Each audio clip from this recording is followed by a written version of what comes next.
and to the republic for which it stands, one nation, under God, indivisible, with liberty and justice for all. Good evening and welcome to the Planning Board. In accordance with the requirements of the open meeting law, please be advised this meeting is being recorded and broadcast over Lunenburg Public Access. First order of business this evening is Arrow Estates off Howard Street, public hearing. Can you hear me? Is it on? Hello? It was on before because it was giving a lot of feedback. How's that? Can you hear me? The mic's not working still? Is it? A little bit? Very good. So we have a public hearing tonight for Arrow Estates off Howard Street.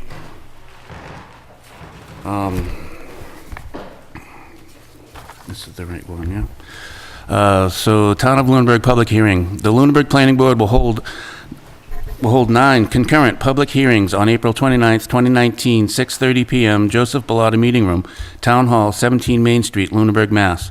The public hearings will be pursuant to a remand order issued by the Land Court Department of the Trial Court, C. O'Brien Homes, Inc., John Arrow and Judith Arrow versus the Town of Lunenburg, docket numbers 13 MISC 477878 through 13 MISC 477887 KCL, to hear and discuss applications under the Code of Lunenburg, Chapter 325, subdivision regulations for 8 subdivisions totaling 122 lots, Arrow Estates 1 containing 18 lots, Arrow Estates 2 containing 19 lots, Arrow Estate 3 containing 17 lots, Arrow Estate 4 containing 21 lots, Arrow Estate 5 containing 20 lots, Arrow Estate 6 containing 16 lots, Arrow Estates 7 containing 5 lots, Arrow Estates 8 containing 6 lots, and Arrow Estates 9 containing 1 parcel. Parcel addresses are 460 Howard Street, Map 6, Parcel 25, owner 460 Howard Street Realty Trust, 18 Casimir Street, Andover, Mass. 318 Howard Street, Map 17, Parcel 20, owner O'Brien Homes, 18 Casimir Street, Andover, Mass. 400 Howard Street, Map 6, Parcel 24, owner John Arrow, 280 Poor Farm Road, New Ipswich, New Hampshire, and 390 Howard Street, Map 17, Parcel 34, owner O'Brien Homes, Inc., applicant is O'Brien Homes, Inc., 18 Casimir Street, Andover, Mass. Materials are available for viewing at the Planning Board Office, 960 Massachusetts Avenue, Lunenburg, Mass. 01462, during normal business hours. Good evening. Good evening, Mr. Chairman. Welcome. Thank you. My name is Don Bornstein. I'm the attorney for the applicant O'Brien Homes. I'm with Johnson and Bornstein. We're located at 12 Chestnut Street in Andover, Massachusetts. With me tonight is Kevin O'Brien, the principal of O'Brien Homes, and Wes Fleece from the project engineer's office. Very good. All right, if you're ready to hear from me, I'm ready. Are we ready? Yeah? Everybody's ready? Great, thank you very much. So this is property located off of Howard Street. It's property that's long been before this board and or the courts for a number of years. As I think the board is well aware, we were able to reach a settlement agreement regarding this matter a few months ago now. And what's before the board today is one of the pieces of what's called for under the settlement agreement. You remember that the settlement agreement, some of its main points call for a substantial parcel of land, a substantial piece of the 189-acre site to be ultimately conveyed to the town. That's 44.5 acres in and around the Mulpus Brook headwaters that would be conveyed to the town for conservation purposes as part of the settlement agreement. You'll also recall that at least 20% of the project homes would be restricted to occupancy by residents age 55 and older. And through some changes to the subdivision plans that had previously been rejected by the board, there would be access provided to the existing town forest land that lies behind the project site. And the project would also be reduced by 13 lots from what had been previously submitted to the board. So the The settlement agreement between the board and the applicant called for several particular changes to be made to the plan, principally the elimination of Plan 10 and all the land shown on Plans 9 and 10 to basically be accumulated into that parcel, that 44.5 acres that will be conveyed to the town. We have amended 3 of the 10 subdivision plans that were previously filed with the town. So you had 10 subdivision plans submitted to you. Subdivision Plan 10 has gone away. Subdivision Plan number 9, all these are known as Arrow Estates. Arrow Estates 9 shows only the parcel that is being conveyed to the town. Subdivision Plan 8 has been amended, and Subdivision Plan 6 has been amended to do the other things that were our obligation under the settlement agreement. So with that brief introduction, I'd like to hand it over to the project engineer so he can go through in a little more detail what the changes to those plans are. All the other subdivision plans that received extensive review and comment from the board at the original set of hearings on these subdivision plans remain unchanged. So that's Arrow Estates 1 through 5 and 7 all remain as previously submitted, as peer-reviewed, as reviewed by town staff in the past. So with that, I'd like to turn it over to Wes Fleece and let him go ahead and bring us through the plan changes in particular. Thank you. If I could, while he's setting up, there are plenty of chairs still if you folks want to take a minute and spread out. There's a stack of chairs. People can just take them.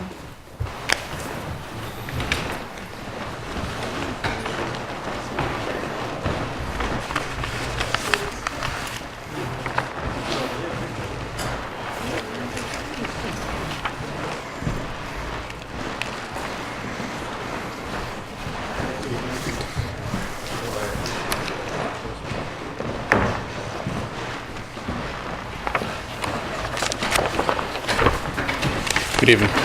Good evening. I'll wait a second. You feel free to wait if you want, or go I ahead. will. I'll wait a couple seconds. Just.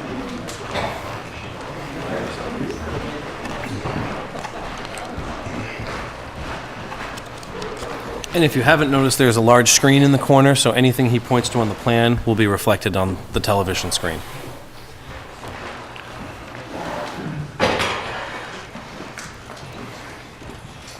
Looks good.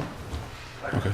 So the 2 plans that I'm going to reference tonight are 2 plans that I gave you tabletop versions of the plans for the board members. And so what they are color-coded copies of the Arrow Estates. Originally, it was 1 through 10, as Mr. Borenstein stated, and then the second version is 1 through 9, which is the updated version after the settlement has been agreed upon. And so, as Mr. Borenstein stated, the revisions were to Arrow Estates 6, 8, and 9, 6 being the one in yellow, and take the microphone with me here.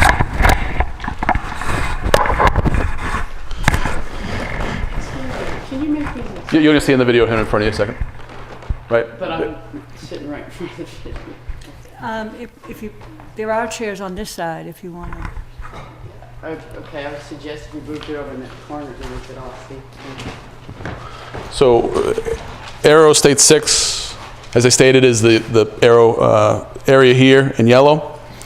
This subdivision has been modified to eliminate this cul-de-sac, which is Arrow Estates 9, and include this small portion of the land in the new Arrow Estates 9.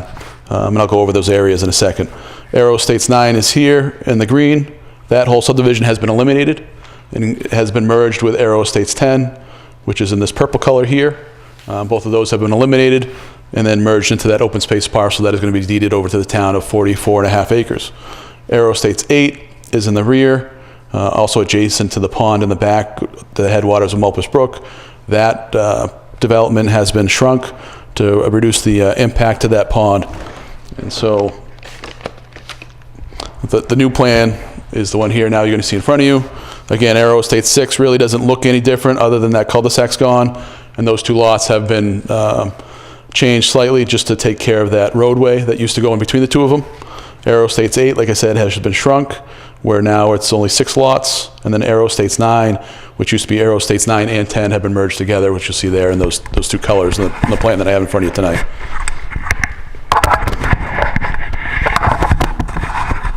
And again, just so we'll go over the number of lots in each subdivision. On Arrow Estates 6, the number of lots has not changed. They're both in 16 under the previous iteration and the iteration that's in front of you tonight. The area on that has changed by 1/10 of an acre, and that's the area that was taken up by that roadway of Arrow Estates 9.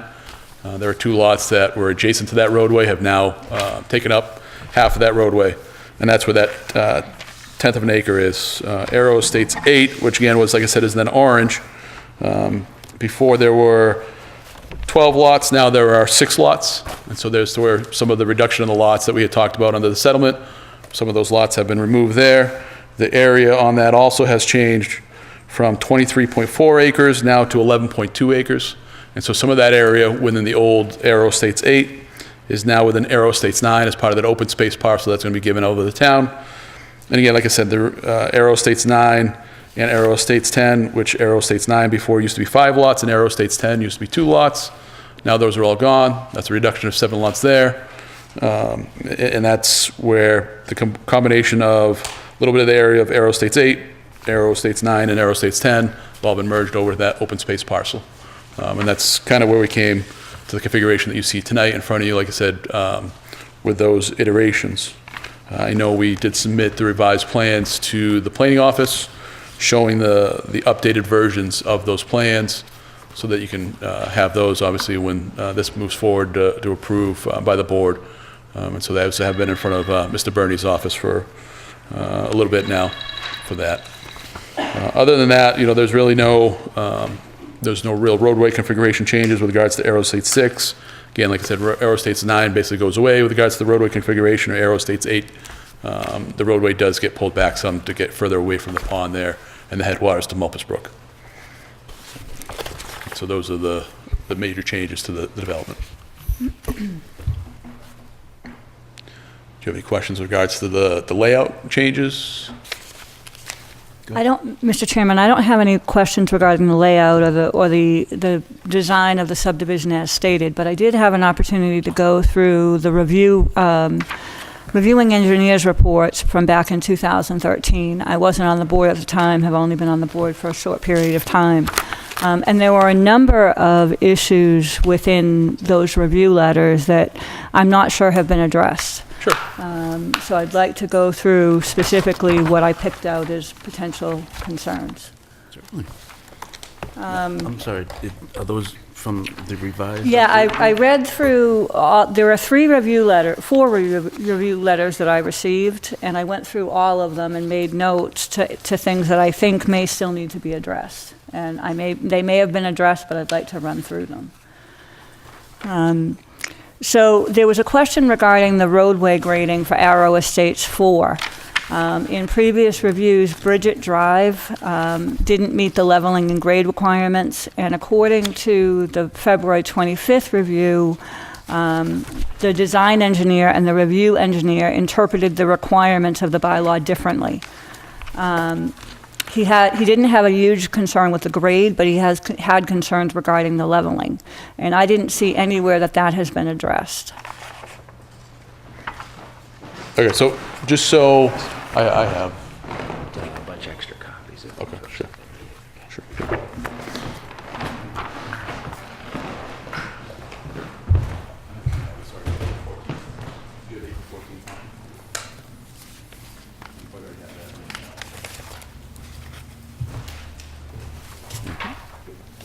Yes, I did go through this. I did go through this. Yeah.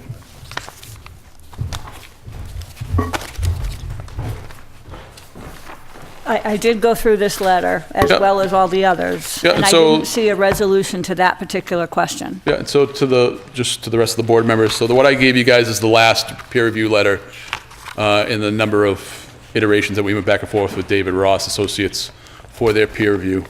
And these were basically the last items that were outstanding at the time, and then the ones that were addressed or conditions to be added to the approval at that time, or in that case, the denial, but it was, if there was going to be an approved vote, it was going to be conditions. And so that item that you're talking about was solved or It was resolved. solved. It was resolved between the two parties, being us and and Ross Associates.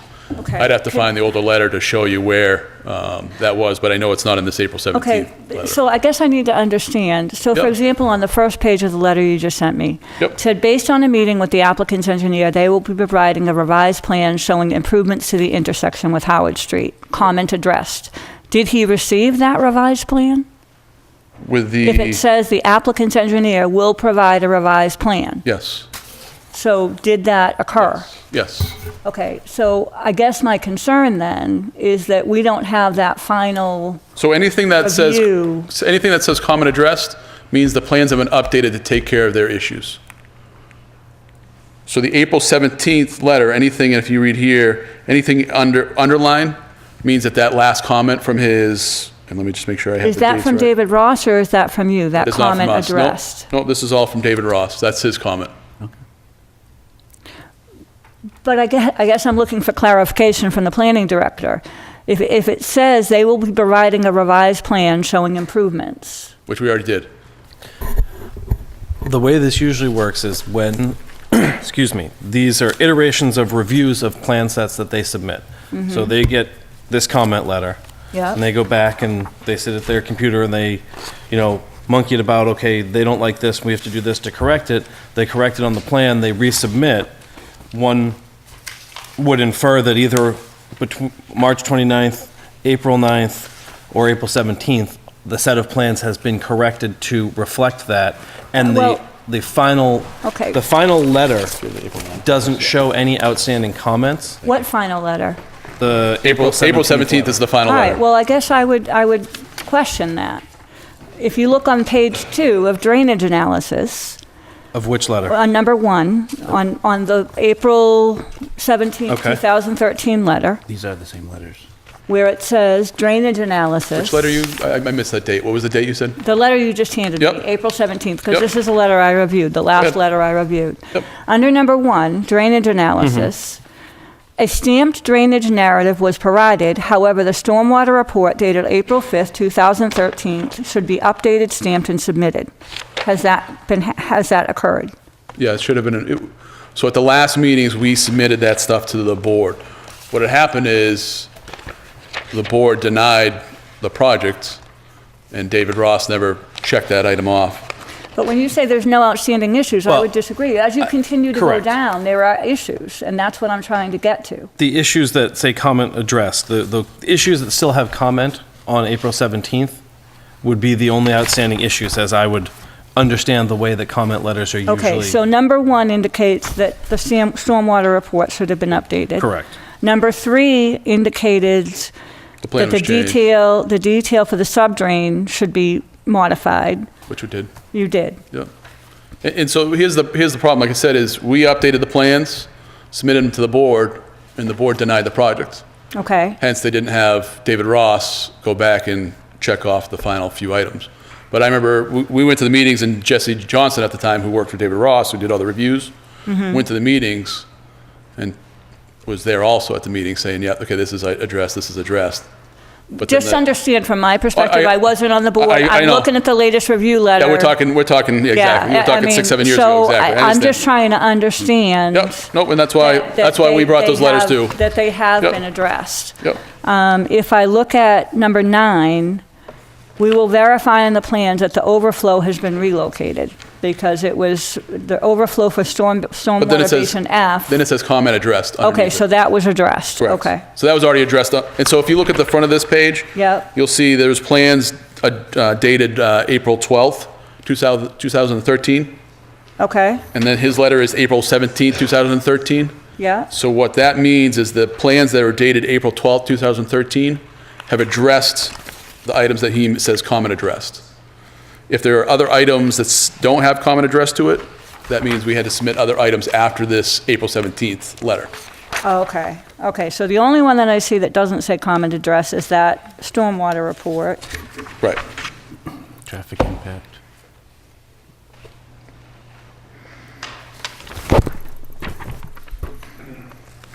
And so the way we looked at it is there were 2 details that we had to update, and then the stamped copy of the stormwater report needed to Okay. be and- submitted. And number 1 under deep drainage infrastructure?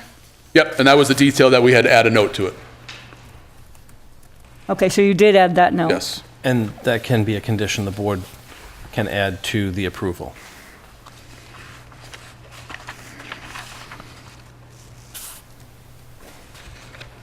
All right, so we need to articulate the traffic mitigation measures. If you look at number 1 on page 4, Should be a condition of approval. it details that all off-site mitigation measures should be conditioned as part of an approval. Yep, Do and- we have those, Mr. Bernie? They were in the narrative of the traffic report that was submitted. The 2008 traffic, Yes. then It yes, should we do be- have them. Well, actually, it should be the 2008, and that should be an amendment to what I believe by, Updated in who'd you have 13. the, A-Ben did the amendment, correct? Yeah. A-Ben The- Association, or Associates should have submitted a amendment to that also. And I believe in there are a final set of recommendations. In the second, the amendment to Yeah, the it's in your traffic packet. study. Correct. Yeah, we have the amendment. Yes. And the client has no problem with the recommendations that were agreed upon. That was something that agreed upon during the process. And the other outstanding issue is an item he addressed in relating to section 4.5.1 of the rules and regulations relative to playground areas, but I'm assuming that this board is going to waive that requirement based on the terms of The 44 and a half Of the acres, agreement? yes, that was the intent there, right? Be the board's decision. And the strip of land that goes out to your open space. Mm-hmm. Yes.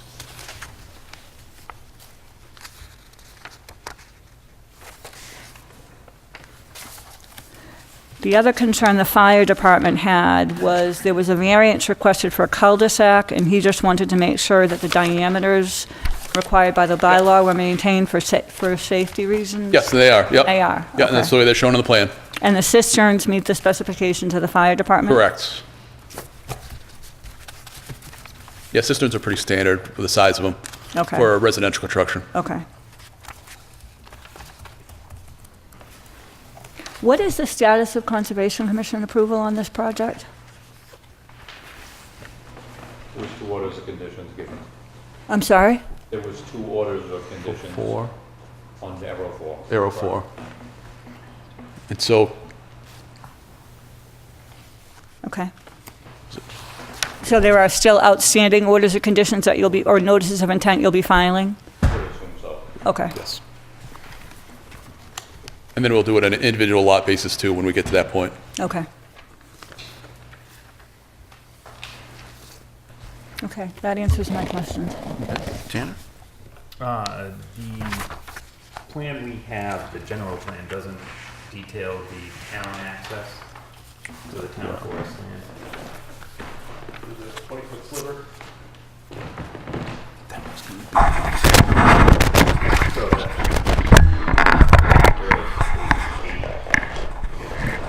Yeah, there's a 20-foot sliver that's part of Arrow Estates 8, correct? That abuts Arrow Estates 5, so if you condition it, I'm sure, you know, it could come as part of Arrow Estates 5. I don't think it's as much of an issue there. Doesn't restrict anything. So that's proposed as an easement?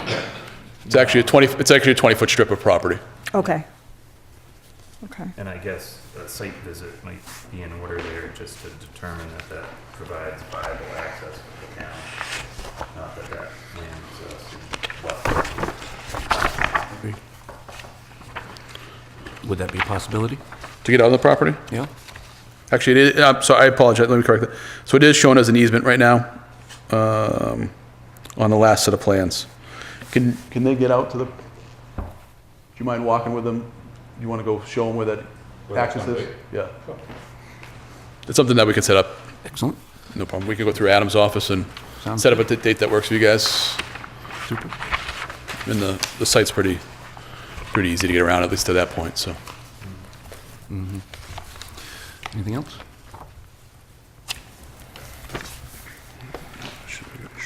I don't have time to do. Either of the Adams have any comments? Before we open it up for the public?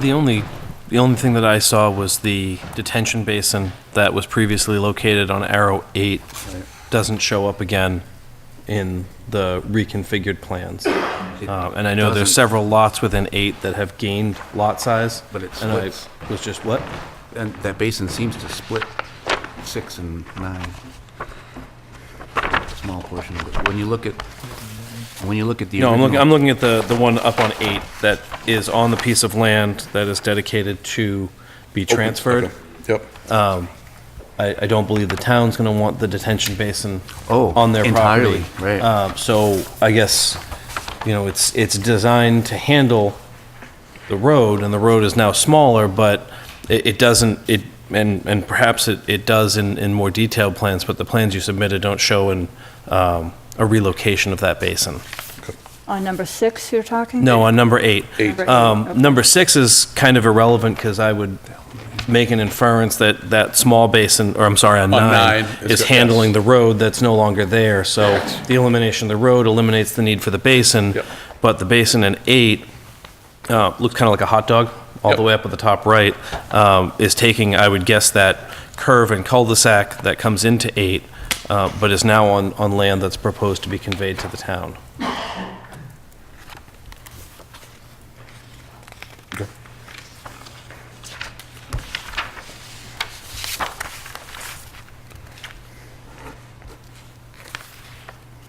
All right, anything else before we open it up to the public?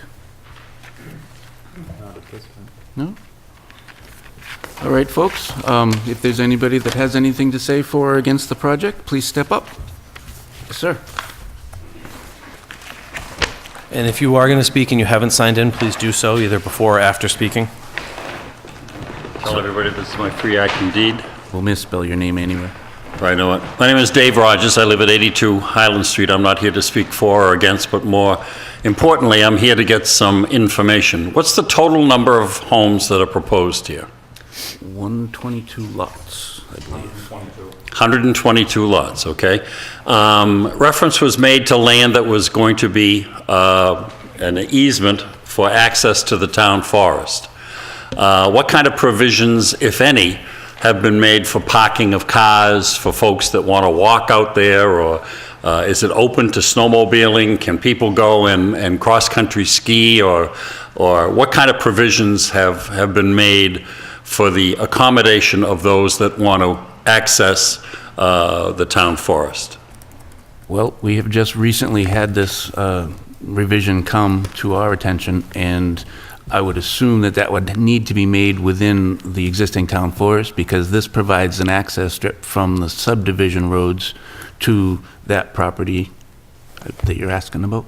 Okay, so it would be the responsibility of the town to do whatever it has to do in order to accommodate whatever traffic or people there would be that would access the town forest. I would think so, and that was why we asked for a site walk, to make sure that there is adequate access. Okay. Means. What kind of provisions have been made, assuming that these homes will have children in them, to accommodate the children that will be bused to the various schools within the town? Not sure that, we don't really have a full set of plans, I don't believe. Well, we do, actually. There may or may not be bus parking, not entirely sure. I know that there are. Okay, but obviously that's a consideration. Yep. Right? The other thing, and I probably should have started off with this for those of us in the audience that are not attorneys, could we have a brief explanation what remand means and what this process is involved? I think I know, but for clarification, I'd like everybody to know, including myself, what we're acting upon here. Would you like that now? Yes. Okay. Please, thank you. Am I up, Mr. Chairman? So thank you, Adam Costa, Town Council. So let me explain a little bit about the history. I think some of you probably know it already. So there were 10 total subdivision applications that were submitted that were denied by the planning board. There was an appeal of those 10 denials. That appeal made its way through the Massachusetts Land Court. The case was decided, at this point, approximately 8 or 9 months ago in the form of a judgment from the land court in favor of the developer. There was an appeal of that judgment to the appeals court, and then the parties entered into settlement discussions. You've heard reference already tonight to a settlement agreement, which is a public document. That settlement agreement contemplated those decisions, those 10 decisions becoming final from the land court in exchange for certain concessions made by the applicant. And as a component of that settlement, there was an agreed upon remand by the parties, which came back to the board by virtue of a remand order from the land court judge. Now, what is the remand?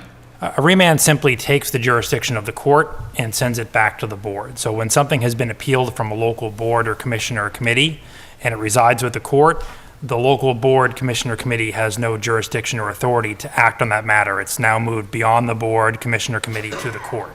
For it to get back into the hands of the local body, it needs to be remanded, just a fancy word for sent back, from the court to the local body. And that's what happened here. The court sent it back, made final judgment so that those 10 subdivision applications were approved by virtue of court order, but subject to a remand proceeding, a public hearing like this tonight, and a series of concessions, commitments that were made by the applicant, some of which you've already heard described, things like the conveyance of access to the town forest, the reduction in the total number of units, conveyance of 44 plus or minus acres to the town, as well as a variety of other conditions that I suspect, and as much as the board approves this, will become components of a final decision. So that's the purpose of the remand, is to see the changes. We discuss these in the context of settlement generally, reduction of number of units, reconfiguration, but to actually put pen to paper, have the engineers prepare a full set of engineered plans, that's the purpose of the remand proceeding tonight.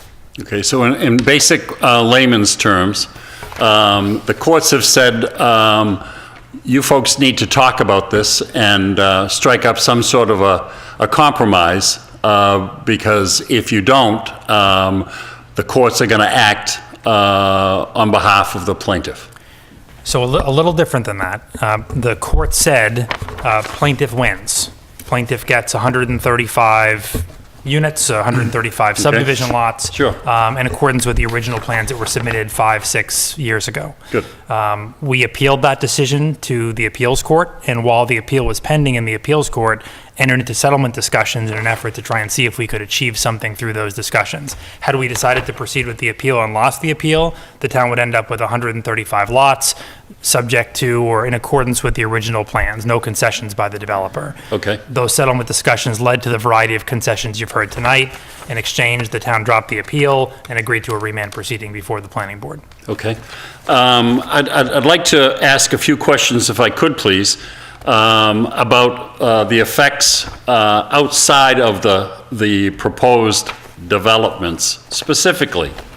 I've been on that road many times, as all of us have, and to say that it's in less than great condition would be an understatement, I think. So common sense tells me that with 122 new homes and folks living in them, there's going to be an increased traffic flow over and above that which we understand today.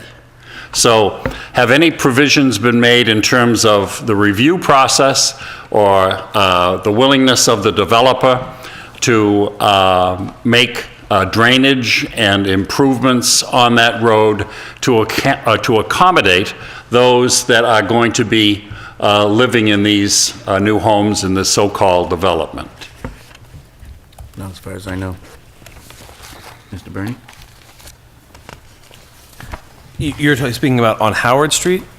Any mitigation for drainage on Howard Street? Yes. That's the main access road, isn't it, Adam? Yes, it is. I don't believe that there are any concessions to drainage improvements. There are recommendations for signage and striping and warning of new intersections, but nothing in the way of drainage that I'm aware of. Okay, what about repaving and, fixing the potholes? And is there a need to widen the area at all to accommodate the traffic that's going to be changed? Or are there issues, I guess is what I'm saying?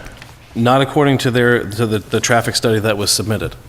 Okay. There's no widening necessary. As far as pothole and road repair, Yes? The road does have some conditions that, Sure. but I don't know that the applicant has agreed to or been asked to make any improvements to it. Okay. It is a town-accepted road. Right? would infer that it is part of the pavement management plan, Okay? and would have a resurfacing somewhere in that plan. Okay.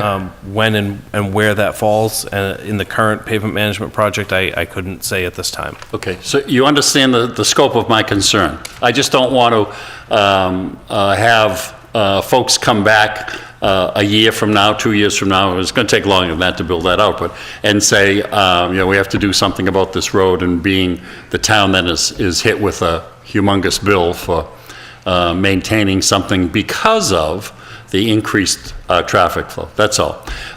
Brings me to the next question about the acceptance of the roads, so-called, in the developments. Is it the intent of the developer to maintain those roads for a period of time and then turn them over to the town for their maintenance and control? I would speculate that, or I would suggest you ask the developer that Well, question. whoa, wait a minute, time out. I'm Joe Citizen here, okay? Oh, That's what you guys are here for. I would defer to the chair to ask Yeah, that tends to be the way the town has operated. Okay. But not every town operates that way. All right. I just didn't know what kind of ownership, were they condominiums or if they're just lots, and I just would like to know, so that's fine. The other thing that I would like to at least bring forth, and as I said, I'm not against or for this, but I'm just trying to lay this out. The good folks in that area have homes that they've lived in for a reasonably long time. And they've enjoyed it. They've had quiet enjoyment as much as you can in a country road like that. And now, all of a sudden, 120-odd homes are going to be built, which is their right, I understand that. But this certainly is going to impact the lives of those that are there and the way that they live their life. So I'm wondering specifically about the staging of the construction of these homes, so that it will be a situation that won't all of a sudden happen, and common sense says that, that never happens, but a staged kind of a thing that will give the town the opportunity to plan for another 122 homes that will need fire protection, police protection, and based upon the answer to the question I had about plowing and maintenance, the town will have to deal with that, and that obviously is a financial consideration, and I'm fully aware of the impact of taxes and where taxes go. But that to me is a consideration. The folks up there, all of a sudden they're faced with this, and I think that it's important for this process to include them so that they can give you their points of view.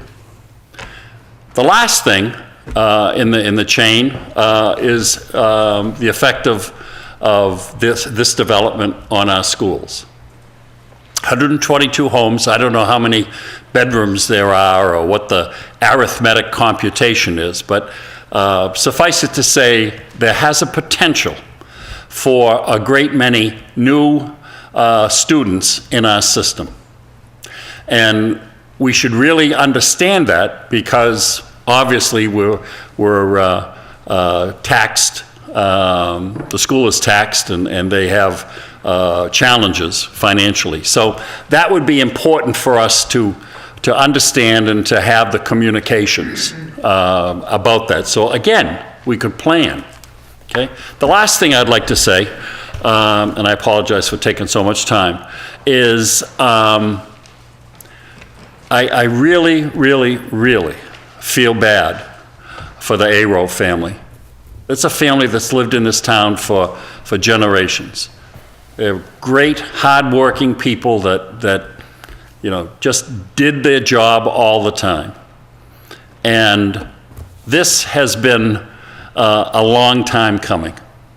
And I hope that we can resolve everything as expeditiously as possible so that they can get on with their lives, because this has lingered through no person's or group's fault, but it's lingered a long time, and we need to get this done.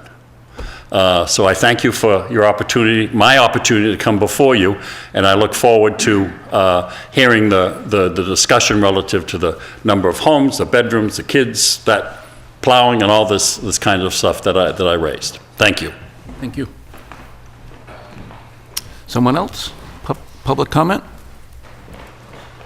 Yes, please.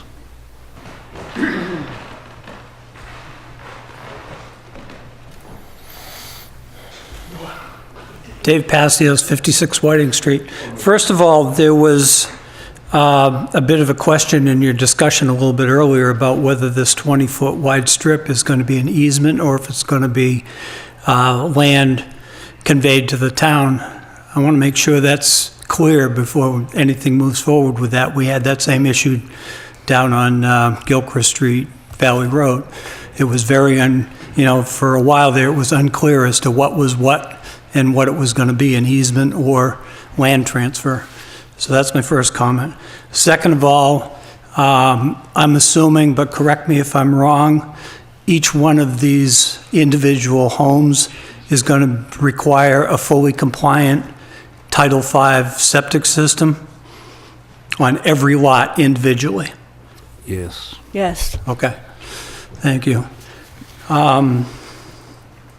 I had one more comment, and if I think of it a little bit later, I'll ask to speak again, but for the moment, I'm set. Thank you. Good, thank you. Anyone else? I, Yes, please.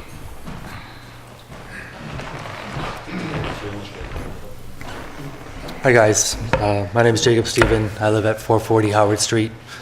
I'm very new to this development, new to the community. My wife and family, we moved here because we absolutely loved Howard Street and the serenity that it provided. We refer to it as our oasis. So I'm playing catch up right now, trying to figure out how this is going to impact me. This is the first time I see this layout. And just by counting quickly here, it looks like 8 properties will be abutting my own property. So it has a very significant impact to me. And so there's a few things I'm trying to learn, really, right now, more than come with questions. So I understood your explanation. That was a very good question. I appreciated the layman's terms of it. It seems like we're in this process of we're trying to understand compromises, right? And part of me is wondering, as part of the compromise, we've projected that we're going to be given, as a town, some of the property that is within this subdivision.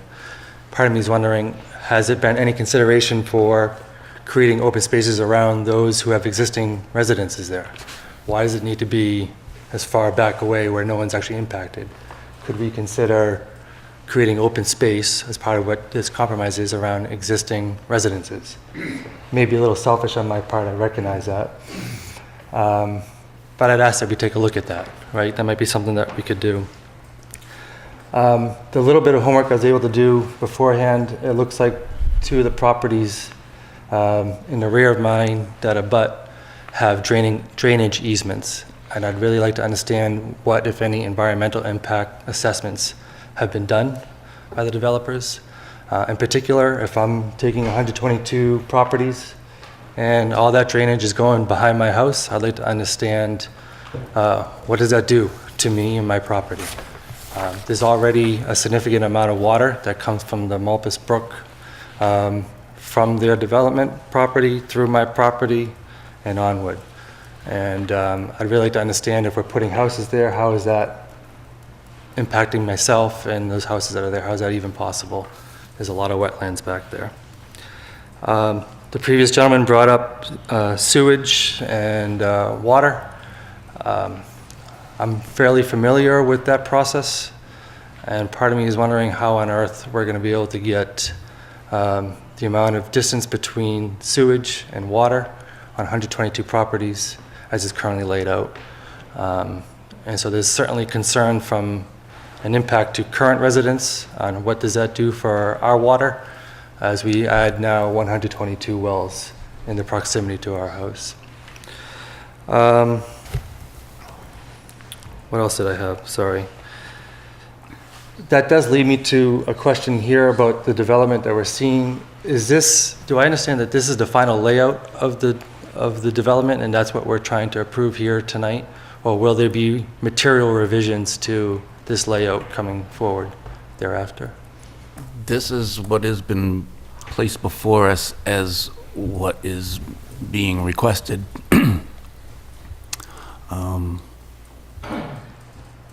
Any further comments on that? Mr. Chairman, through you. So, in the usual course, when an applicant seeks to obtain subdivision approval from a planning board, the applicant would either begin with a preliminary plan, or if the applicant opts to do so, would submit a definitive plan from the start. There is then a review process undertaken by the board, and sometimes as a consequence of that review process, the plan changes from meeting to meeting.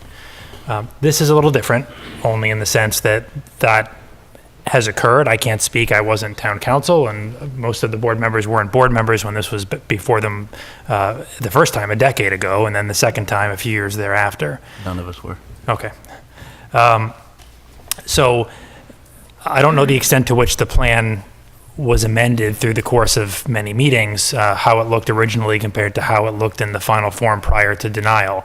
I can tell you that because of that process and because of the litigation that ensued, what's now before the board is consistent with what the settlement agreement called for. Okay. So I don't want to say that it's locked in 100%. I suppose if the board had specific concerns with the 3 or 4 different subdivisions, because you've got 9 now, that had been modified as a consequence of the remand, and they wanted a lot line shifted or something along those lines, there would be an open dialogue. That's the purpose of the remand proceeding. But in terms of entirely reconfiguring subdivisions, that's not something that the settlement agreement contemplates, and if the board were to demand that and the applicant were to refuse it, you'd simply end up with the court issuing an order that what you see before you is approved, or worse, what you see before you, less the commitments by the applicant to convey property to the town and to age restrict certain units and things like that, is what the court would likely approve. Okay, and how do I get answers to some of my previous questions from a risk standpoint? So things like the drainage and the impact to that property, and that's not just my property, my neighbor who's right behind me as well would clearly be impacted by the drainage of 122 residences. I can speak a little bit to drainage easements. Is in the case of subdivision, when this is all one common ownership and then it gets subdivided to be individual lots, if there is a pipe or a structure or any kind of a conveyance for drainage, then it needs to be encapsulated within an easement to maintain the maintenance and facility of maintenance to all the people that are afforded drainage by that conveyance. Would the developer be able to tonight to outlay how they envision developing those particular parts? My presumption is that's a retention pond that they're likely going to be putting in that property. That's 90, 91, and 92, lots 90, 91, and 92, which I'm referring to. Can you point to the plan? Sure. So this very big white space that you guys can see here, Yep. that is my property and my neighbor's property behind there. So this is 90, 91, and 92. 91 and 92 have drainage easements identified on their plan.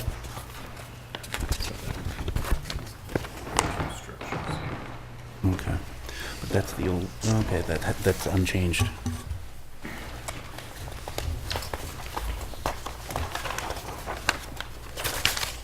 Wes, can you switch the plans, Wes, to the old one? Which one are you looking for? There you go, thank you.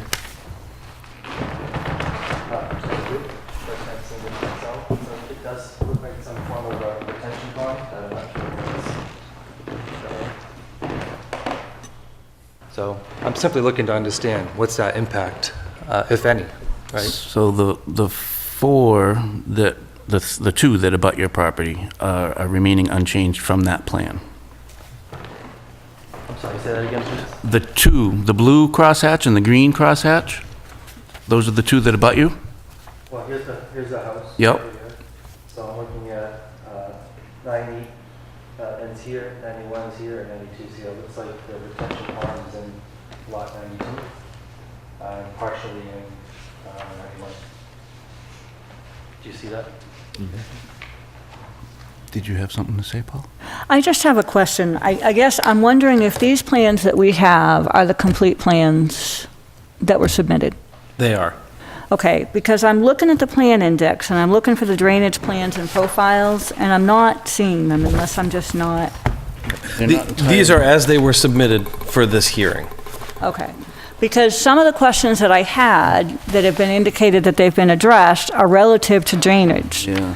And I'd like to see on the plans and have those plans that are updated in accordance with what the engineer stated, and I don't see them. These are not full sets. I don't have the drainage plan and profile, I don't have the erosion control plan, Details. They're not complete. so I don't have complete I'll have to look plans. through the files that we have in the office. I mean, we have boxes and boxes of plans. We looked through them for this information. But we should have, what I heard tonight when I asked these specific questions, because there were a number, in regards to drainage, there was an entire drainage analysis and stormwater report conducted. So there was a study done relative to stormwater. And the reviewing engineer at the time, back in 2013, and just to be clear, I was not on the board, reviewed those plans, reviewed those reports, had a number of questions. There are 4 review letters that outline those questions. And the latest review letter seems to indicate that the majority of the drainage issues that he had were addressed. However, there were some outstanding issues that the engineer has indicated have been addressed, but I don't see a plan showing that. And I'm looking, but I don't see them. Just in an effort to speak to that particular detention structure, it's my understanding that those are all designed to handle the drainage from the roadways. From the roadways of the development? Correct. Exactly. Okay. So as the roadways are created, any water that collects on the roadways will enter those detention basins. And if you live on Howard Street, you would know there's a substantial amount of water that comes down that mountain, right? Yep. So that's part of my concern, right, is if the back of my house happens to be the target of collection for some of that water, it does present quite the concern from our standpoint. Well, in general, not speaking specifically to that detention basin or this project, the goal of these systems is to treat all the water on site and encourage the water to recharge and not Understood. let that water leave this property into yours. So, I get the theory. The reality sometimes is not as such, as someone who's put in retention ponds themselves. And I'll also state that the stormwater management policies right now only control surface flows. So your water table has not been looked at.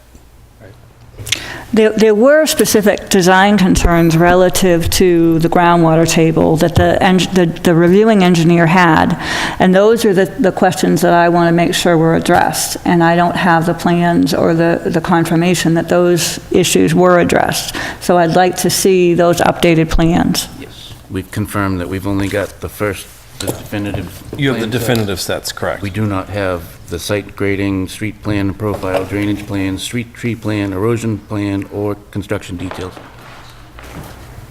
for any of them.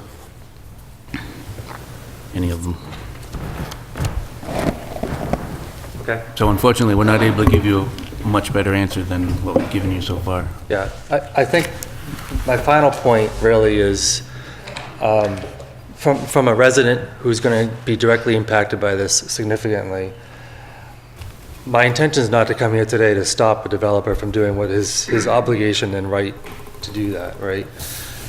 It's really to ensure that the development happens and is implemented with class, right? And not just stick as many properties as you can and hightail it out and leave the residents who are there stuck with something that potentially may change the outcome of what many who have lived here longer than I have enjoyed and potentially impact the value of many of the properties. I think there's a lot of ways in which a development can be implemented and implemented tastefully. And I think there's little things that can go a long way, such as creating natural barriers between existing residences and the new development, so that you kind of continue to manage and maintain that privacy and serenity that we all have enjoyed for some time. And I don't know if the developer would be considering to, as part of that transitioning of some donation of some land to the town, look at just the surrounding homes that they're impacting and say, is there a buffer that they could create there, a natural buffer where there's trees, and not go down and cut down every single tree that's there, right? To make their life easier during construction. Try to maintain some beauty, but create some natural barriers between existing facilities and ours. I think that usually goes a long way to getting a community to support something like this, and it's a pretty simple thing that doesn't really impact the bottom dollar for the client or for the developer in this case. So I appreciate your time and letting me speak. Thank you. Thanks. Yes, please.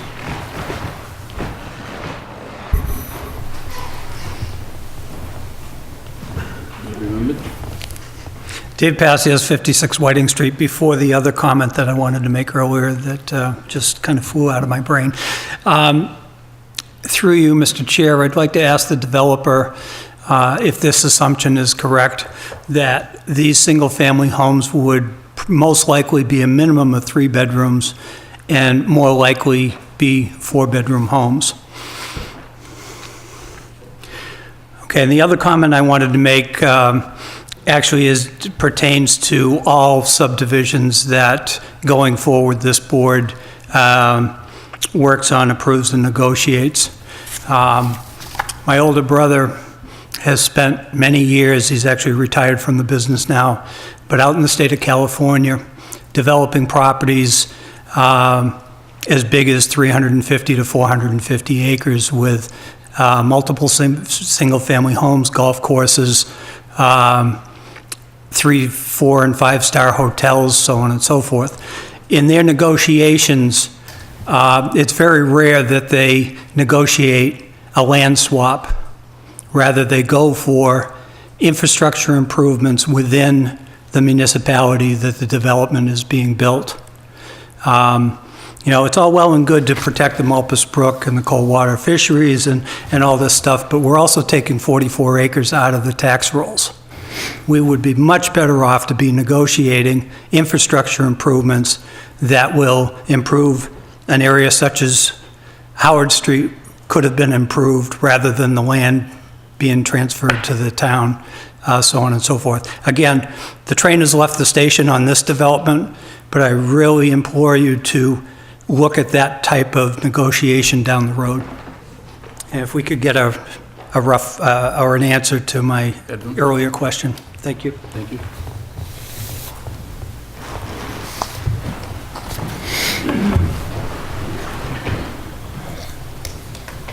Tom Alonso, 284 Lancaster Avenue. One comment and then 2 questions.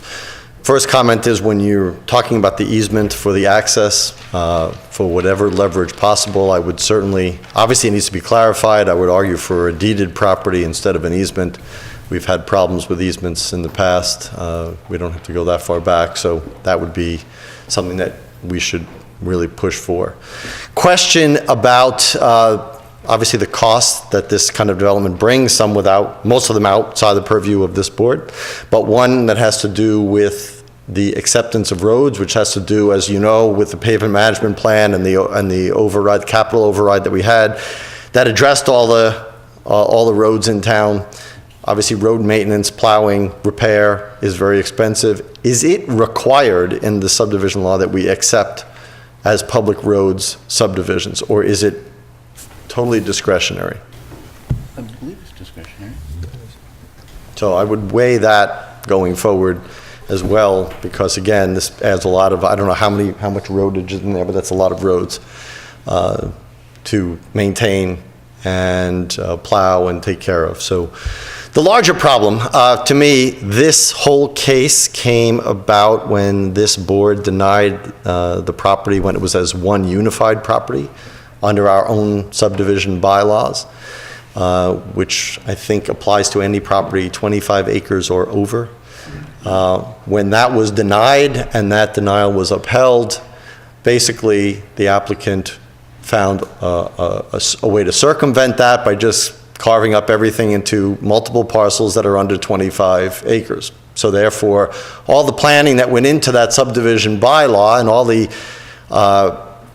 safeguards that the town wanted and voted for and approved and worked for were thrown out because of that circumvention. My question is, as Mr. Passio says, this property, obviously the court has decided. I'm interested in what steps the board is taking to make sure that something like this doesn't happen again. Are there ways to protect the town to make our original intention of that subdivision bylaw have some teeth so we can really work to the planning that we applied to our zoning rules to begin with? That's one of the articles on the upcoming town meeting. And perhaps town council could just address that. There's so town meeting is Saturday. I've heard. Yes.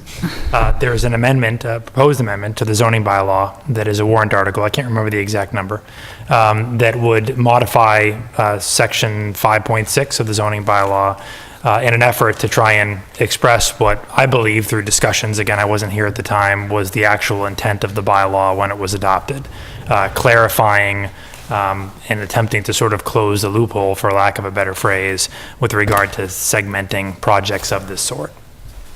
Okay. Well, I hope everybody who comes to town meeting gets prepared to vote for that, to close that, because that's not a loophole, that's more of like a 4-lane highway. So, I mean, this whole case has given the blueprint how everybody else would do the same thing. So hopefully we can close that. Thank you. We're on Thank it. you. Public comment? Yes, please.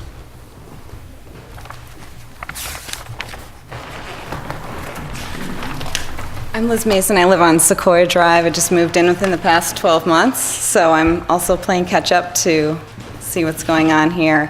My key concerns are really traffic, drainage, and schools. I would question an 11-year-old's traffic study to see how relevant it is. I think it's hugely irresponsible to suggest that you could add 250 cars to Howard Street on a daily basis and not have that affect all of the residents on the street. It's a street where somebody lost their life. It's a street where there are regularly livestock and wildlife. It's a street where I won't walk with my kids because the traffic is so bad. So I questioned the traffic study. My first thought was a traffic study is needed and a traffic study would answer all of our questions because that road is not wide enough to handle that much traffic. There's no line striping. I know that some of those things have been suggested. I think it's worth revisiting. My house, for example, has been built since that traffic study was conducted. The concern relative to the schools is one that we need to think about as a town, and we need to talk about at town meeting, but we're struggling as a town to keep up with the growth in population. I know I'm adding to that problem, having just moved here in the last 12 months, but this is going to strain our school systems, and I would hope that thought be given to that, and unfortunately, I'm too late to town to affect any of those decisions. And then drainage is also a concern. Being at the highest point in town, I imagine that there's a lot of ledge. We're all mentioning drainage problems. I'm curious if any geotechnical testing has been performed to see what we're looking at for ledge. Is there going to be any blasting done during construction to facilitate the construction of new roadways, to facilitate the installation of septic tanks and wells? I would be opposed to all of that happening.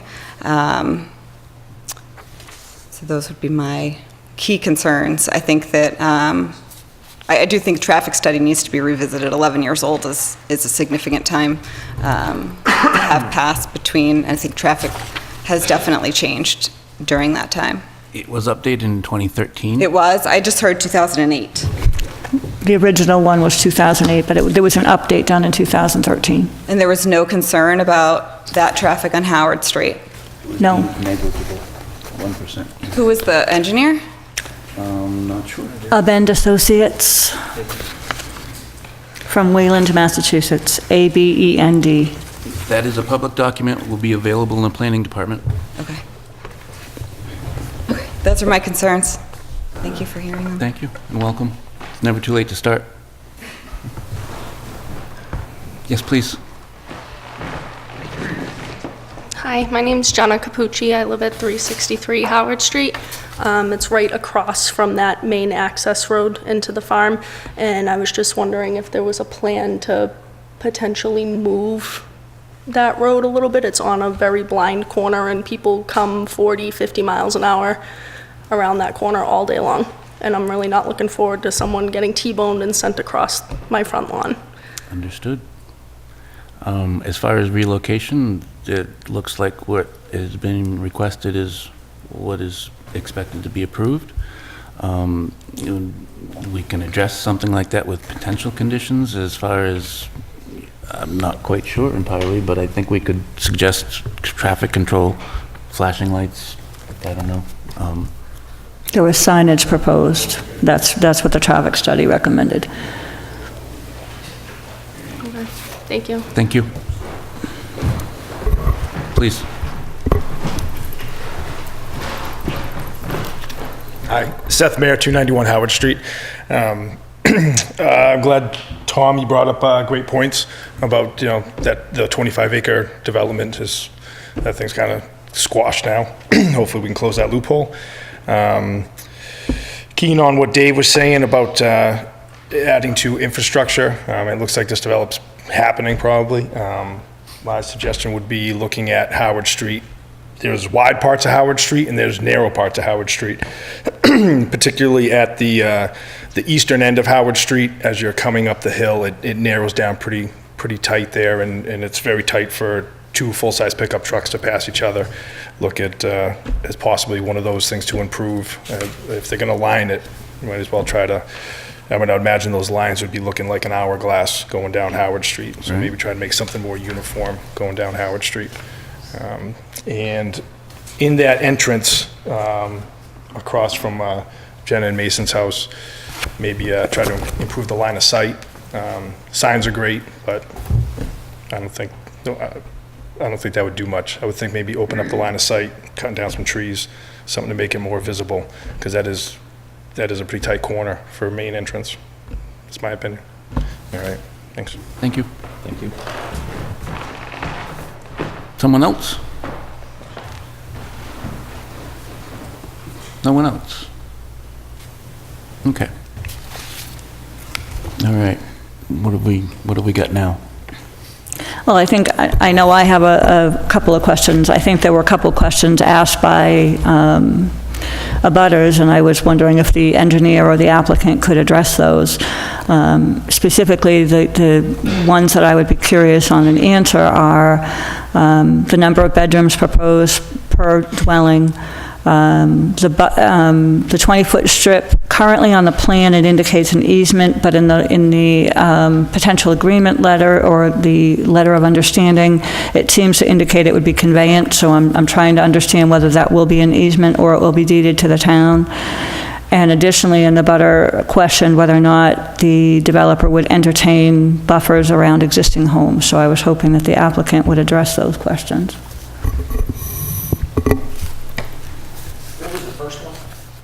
Bedroom Number count. of bedrooms. I guess I would like to add one other, and that would be whether you would consider traffic controls in addition to the signage and striping that was proposed in the traffic study.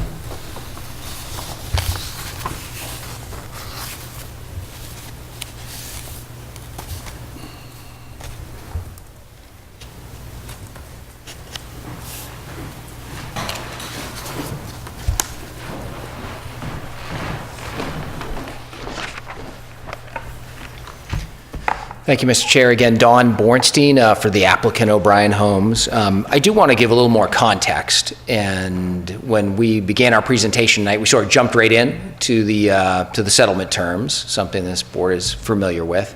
And many of these folks in the audience are probably familiar with the lengthy history of this project, but there seems to be some impression that this is, that much of what's before the board might be new information. I want to be clear that there's very little new information before the board. This has been a project that has been either before this board or before the courts for well over 10 years. It's a project that was approved as a preliminary subdivision plan. It was a project that got extensive review as one large subdivision. It was a project that, based on the board's denial, so their first denial, there were multiple changes made to the project, and it was brought back as 10 subdivision plans. That received lengthy review. We have the stack of peer review letters that I think was well pointed out by the board. And we went through, tracked through all the changes that the peer review, who was hired at the applicant's expense to do that work, went through a lengthy peer review to vet that second set of plans, the 10 subdivision plans. Those were also denied by the planning board. We believed as the project team for improper reasons. So we appealed that because that's our right under Massachusetts law. We appealed that to the land court. It's been a long time at the land court. We brought two different claims in the land court. We brought the claim that these plans should have been approved, that the town has rules and laws, and that we met those rules and laws, and therefore we're entitled to subdivision approval. And that's generally how subdivision approval works in Massachusetts. Towns lay out their rules.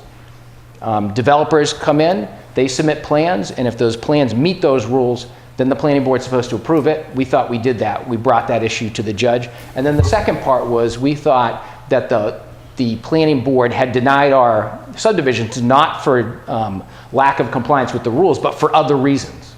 Some of those reasons mentioned tonight, like concerns about schools. Concerns about school children is not an appropriate reason to deny a subdivision plan in Massachusetts. Asking the developer for money to fix off-site improvements, not necessarily a reason to deny a subdivision in Massachusetts. We brought those two issues to the judge. We won very clearly and very decisively on the issues that would have provided reasons for denial. So the court was very clear on that the reasons that the board stated for denial were not appropriate reasons to deny the project. On the second piece, we never reached that because we came to the board after we had that clarification from the judge. And I think it was helpful both to the town, to the board, and to the applicant to get that direction from the judge, because it brought us all to the table to discuss the project with some realistic direction from the judge about what the town did or didn't have to approve for private land that was subject to development. Land, much of which has been owned by the Arrows for generations, that they wanted to cash out and retire. And the court gave us very explicit direction, gave explicit direction to the planning board. We came together, and the planning board asked us for a bunch of concessions. Concessions the judge did not say we had to make.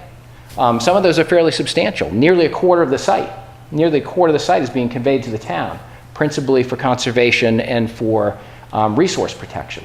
20% of the units are being set aside to be 55 plus occupancy only.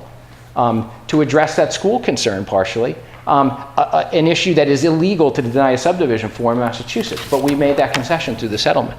And others, including the access. The applicant was engaged with the board, we reached a settlement agreement, and we provided those terms in the context of detailed subdivision plans of the ones we've amended. So I do want to put that discussion into that framework.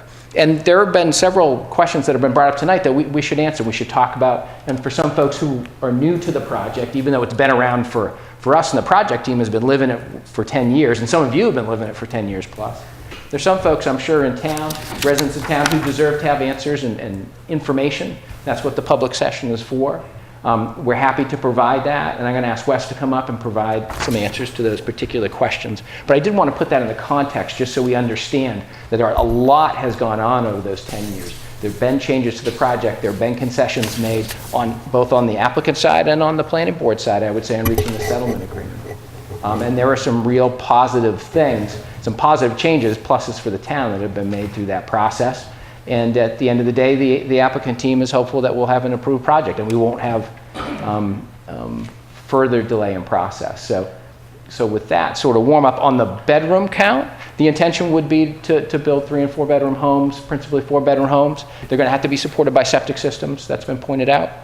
And on the other issues, I'll have Wes come out. He'll talk a little bit about the traffic. I think that was certainly a concern. And there were extensive traffic studies.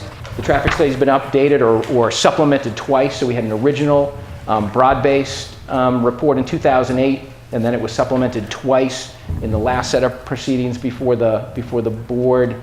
And a number of mitigation items were noted in there. But we'll ask Wes to go over that. And does that cover all your questions, Ms. Bertram? I believe so. Well, the easement. Oh, the easement. Natural barriers.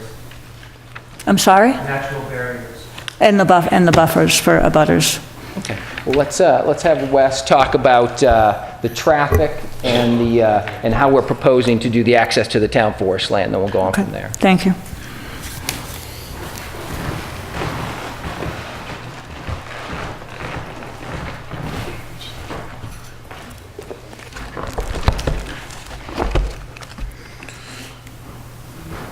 Okay, so with regards to the traffic, obviously there was an initial traffic report done during the original filing of one subdivision to the board that was reviewed, updated by Aben Associates.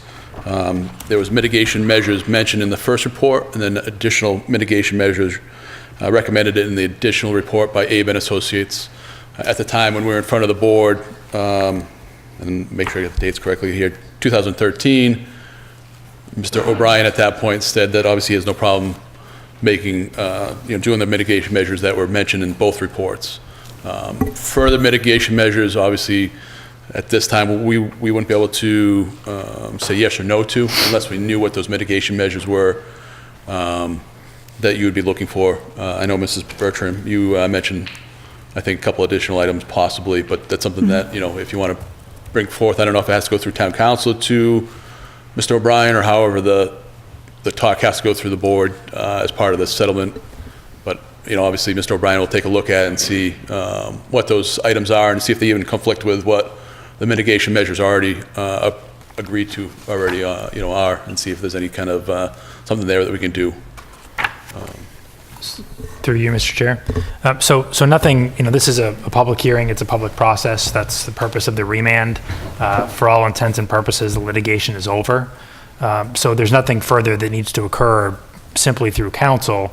I think I appreciate the applicant's perspective. The applicant can't be put on the spot to necessarily have an answer for every question the board asks relative to the technical aspects of the development. So if there is a request for further traffic calming measures, unless the board has specific requests to make, they can describe what they want to see achieved and see if the applicant can propose something to address the concerns that the board has. And that can occur, again, if the applicant's prepared here and now, but if the applicant's not prepared, that can occur at a subsequent session of the hearing if it continues beyond tonight, or if there's enough specificity, it can become a condition of the board's approval, assuming that it's acceptable to the applicant.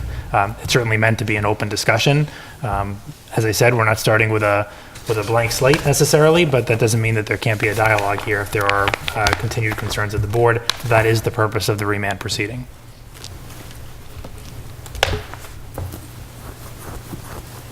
That answered the question. Is there any specific item that you want to bring up at this point that you have above and beyond what's been recommended? Well, can you already? talk about, because this sitting board is not familiar with all of the traffic study, and obviously many people in the audience are, can you just kind of highlight what the findings were of that traffic study? Yeah, so I just have the latest one, the 2013. I don't actually have the 2008 with me. I apologize. The documents that we have. And you have the original one, Adam? And I can grab that too. And then we can...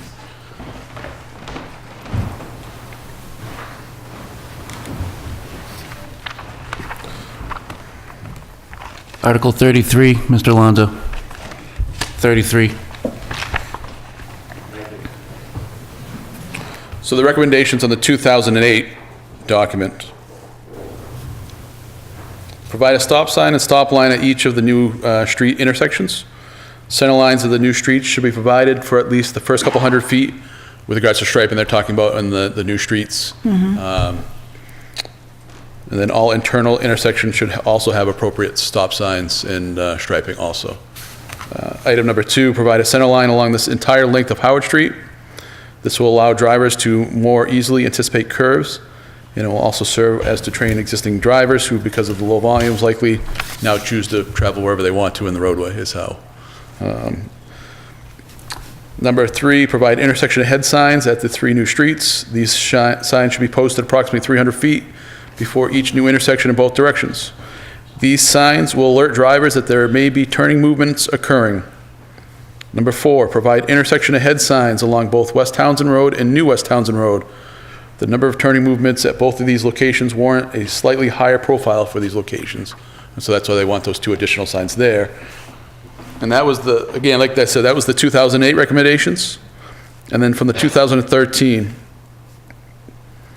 so, okay, then I'll just read the paragraph right off. Since the project will have a nominal impact on local traffic operations, the original study made recommendation for the general traffic safety improvements. These include adding the sign and the striping, reinforcing current traffic controls, and adequately warning oncoming motorists of the 2 new intersections. No new mitigation is recommended or considered necessary to address the modest impacts of the development. The recommendation of the original study is still appropriate. And then again, I know there was some conversation obviously with the board at the time about making those all conditions of approval. And like I said, Mr. O'Brien had no issue at that time with regards to the recommendations.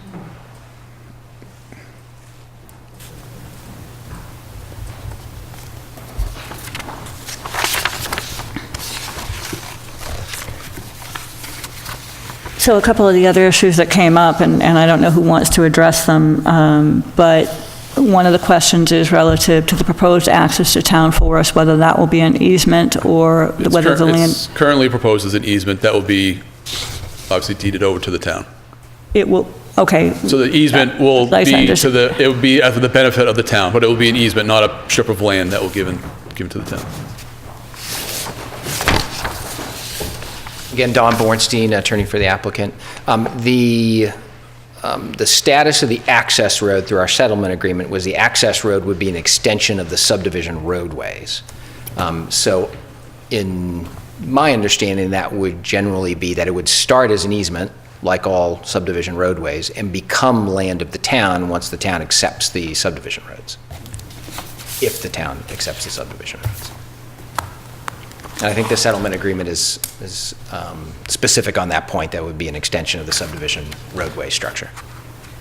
Okay. So it would be the town's decision whether they would take it or have it. So I guess I have a question on that. Are you proposing to pave it? Or are you proposing to leave it unpaved? What is on that 20-foot access strip? We don't show any improvements on that strip. So currently, there are no improvements shown on that strip of property.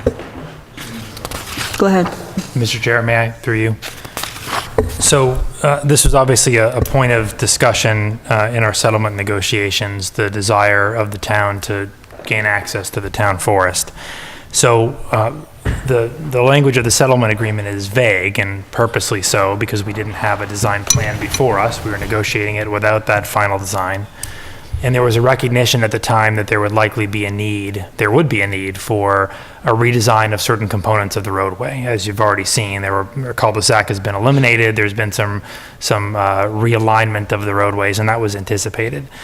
We spent some time talking about, you can see on the plans, the road that is part of Arrow Estates number 5 that comes and sort of meets perpendicular with the lot that is immediately adjacent to the 20-foot strip. And there was some talk about where that road would meet, where that 90-degree connection would be, and whether it would be aligned with the point of access. That 20-foot wide strip that provides access, it wasn't determined where along those 3 lots in blue it would actually be.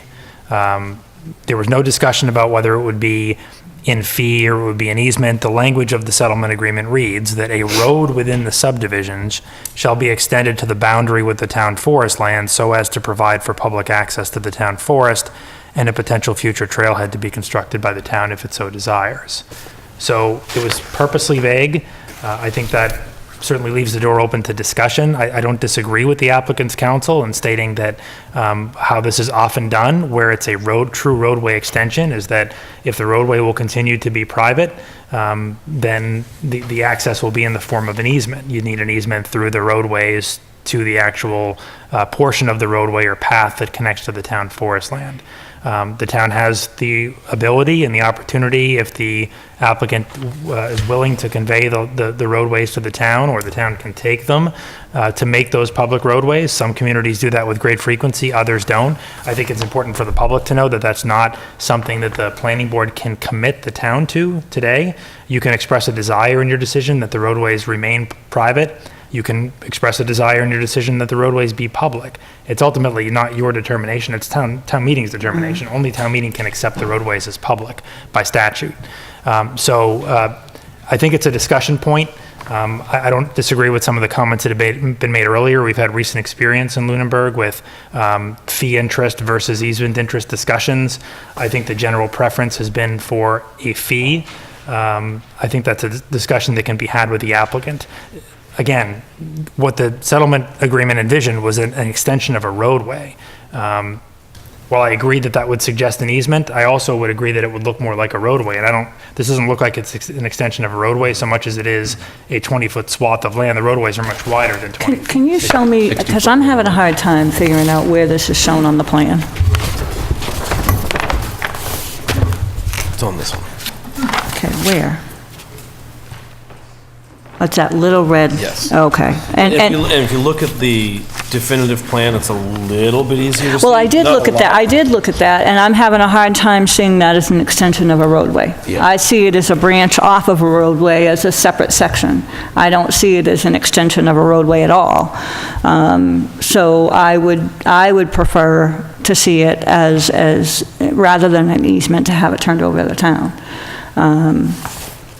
To be more clear on that same point is I don't see it as a roadway and I don't see it as an extension. Right. There's a jog between the two and it goes from 60-foot right-of-way to a 20-foot width.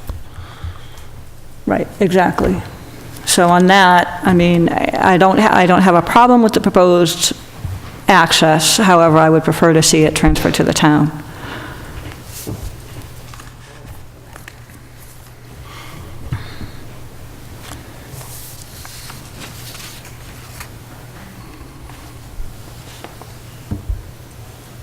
I continue to have concerns regarding the drainage questions that I still have. Can I address those, actually, if you don't mind? So the drainage analysis hasn't changed since 2013. Okay, I understand that, but I don't have plans that include the drainage. And so the drainage plan hasn't been updated, so you're not going to see a 2019 update to the drainage analysis or the drainage plans. Okay, And so well, that's why when Adam was saying he has boxes and boxes of plans with different items, and I know he has a copy of the drainage analysis from 2013, those are the items that you'd be looking for with regards to the drainage analysis. well, I'm specifically looking for revisions to the plan. I went through some of the concerns that I had relative to the letter from Ross Associates dated April 17, 2013, and I do agree that there are areas that say comment addressed. Personally, I would like to see those plans, because a lot of them were significant, and there are a couple that remain outstanding.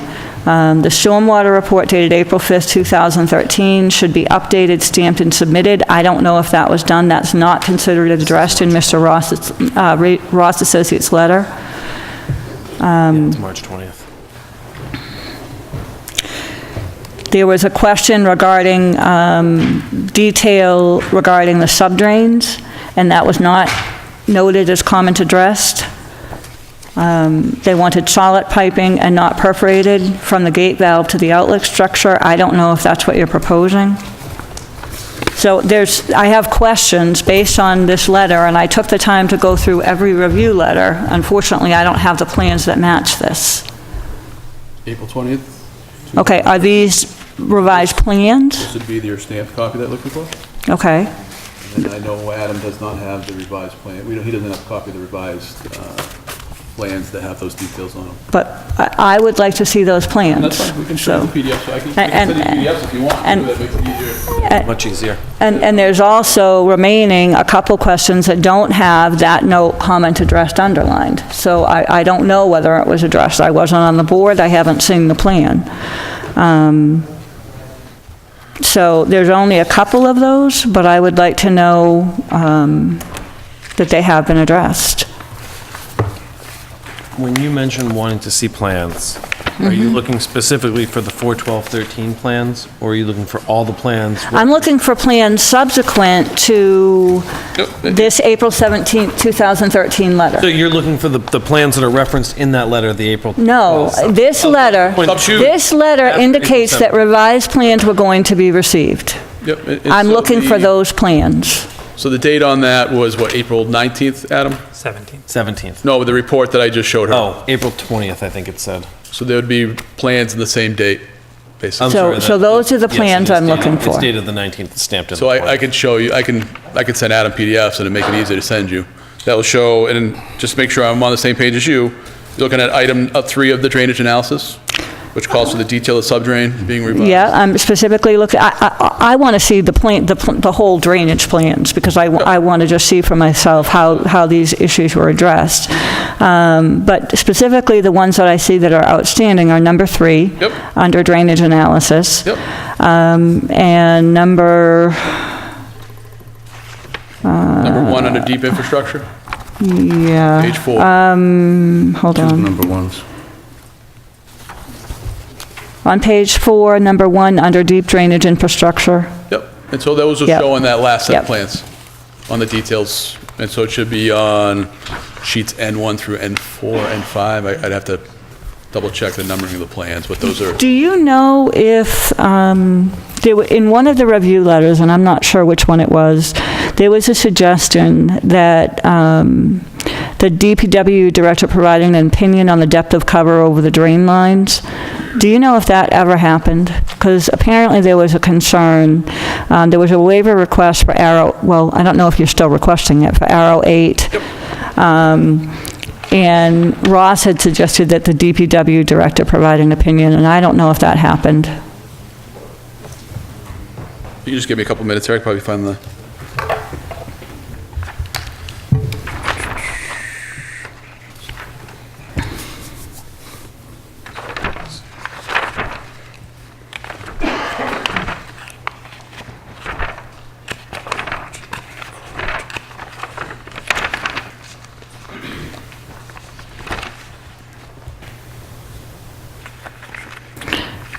I have one more question. remember the date of, around the date of that request? It was in review number 2. I don't know what the date of that was. Do you have the reviews in order by any chance, Adam? March 29th, I think, is the second review letter.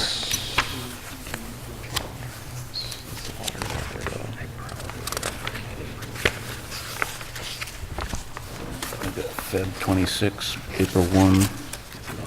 It was in 2 or 3, so it's not the first one. So I can tell you, because we've actually had the same comment on a couple other projects after the fact, where they have given us a waiver for that requirement. Okay. I can tell you one project had to do with Whalen Park.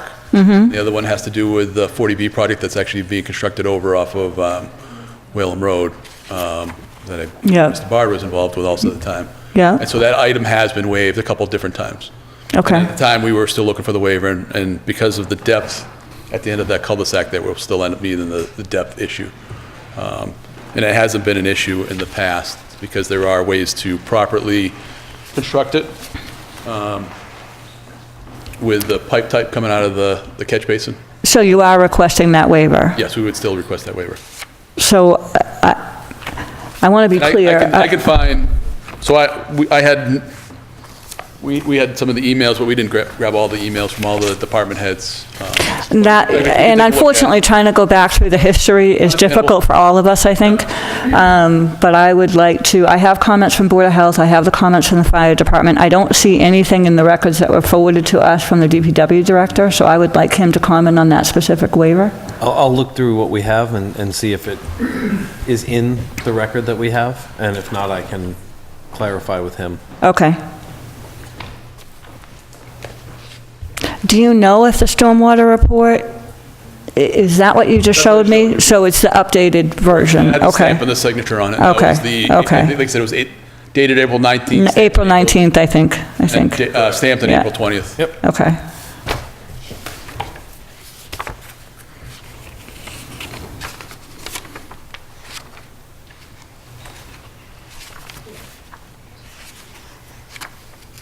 But if we could get the updated plans, the latest, and I'm specifically concerned regarding the drainage, I'd like to just go through that. Yep, understand.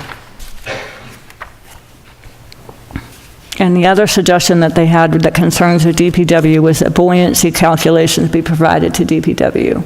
And I don't know if that was done. On the, It's specifically on the deep drainage infrastructures. okay. And I would assume the 30,000 gallon cisterns? Yeah, typically those are done, after, but that was for the fire department, yes. Okay.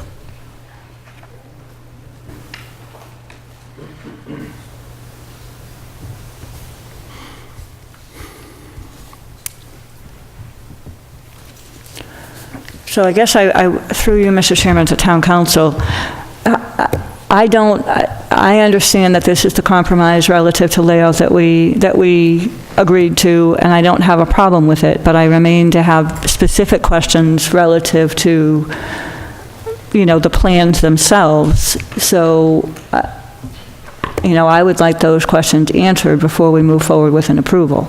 And I guess I'm looking for guidance from council on how we go forward with that. Sure, and through you, Mr. Chairman. So there was an expectation that there might be questions. That's the purpose of the remand. Well, the purpose of the remand is twofold. One is to give the public an opportunity to make comment as appropriate, and the other is to satisfy the board that its concerns have been addressed.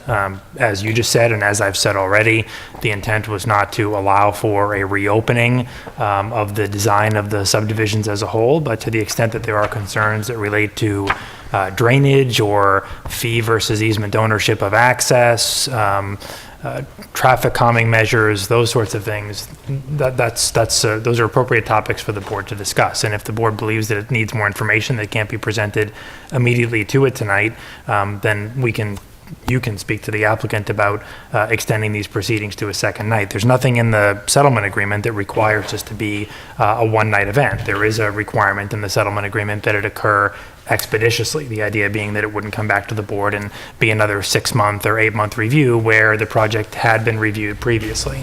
The requirements specifically in the settlement agreement were that you would open the public hearing within 30 days, which you've done. Application was submitted on the 9th. There is a requirement that you take final action within 90 days of receiving the application, and you're obviously well within the 90 days and would continue to be well within the 90 days if you were to continue this for a reasonable period of time.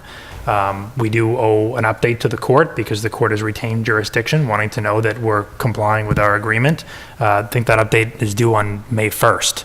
Was the first update. We had hoped that we'd be further along, but we had also anticipated that we might get an application package back in February, and it took the applicant a little longer to put things together. They had some work to do. So I suspect that the applicant's counsel would work cooperatively with us to provide an update to the court that we're making progress, and we've opened the hearing, and we have continued it.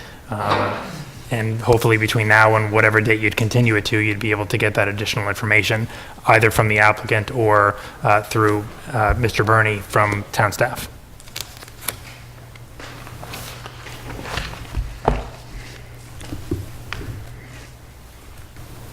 Our next meeting is May 13th, is that correct? That's correct.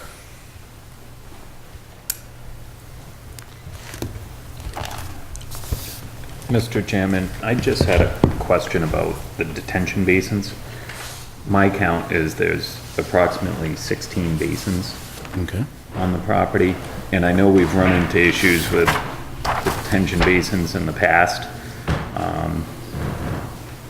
If the town assumes ownership of the roadways, I assume we also assume all the drainage responsibility. easements. Yes, that's correct.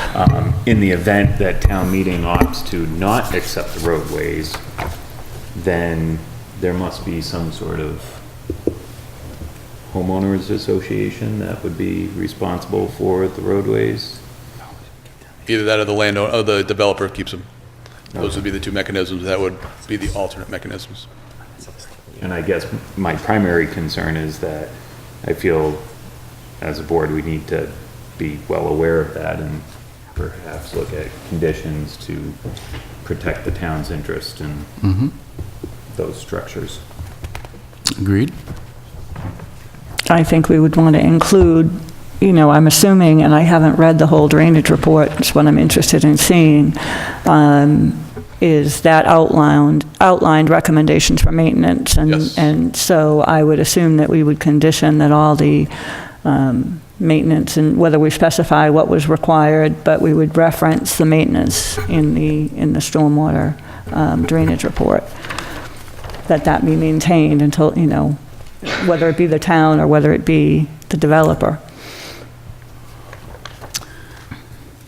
So this being a subdivision, there really is not going to be a homeowners association or anything related to it. So that means there's no mailbox kiosks, probably, right? Every single parcel has its own mailbox.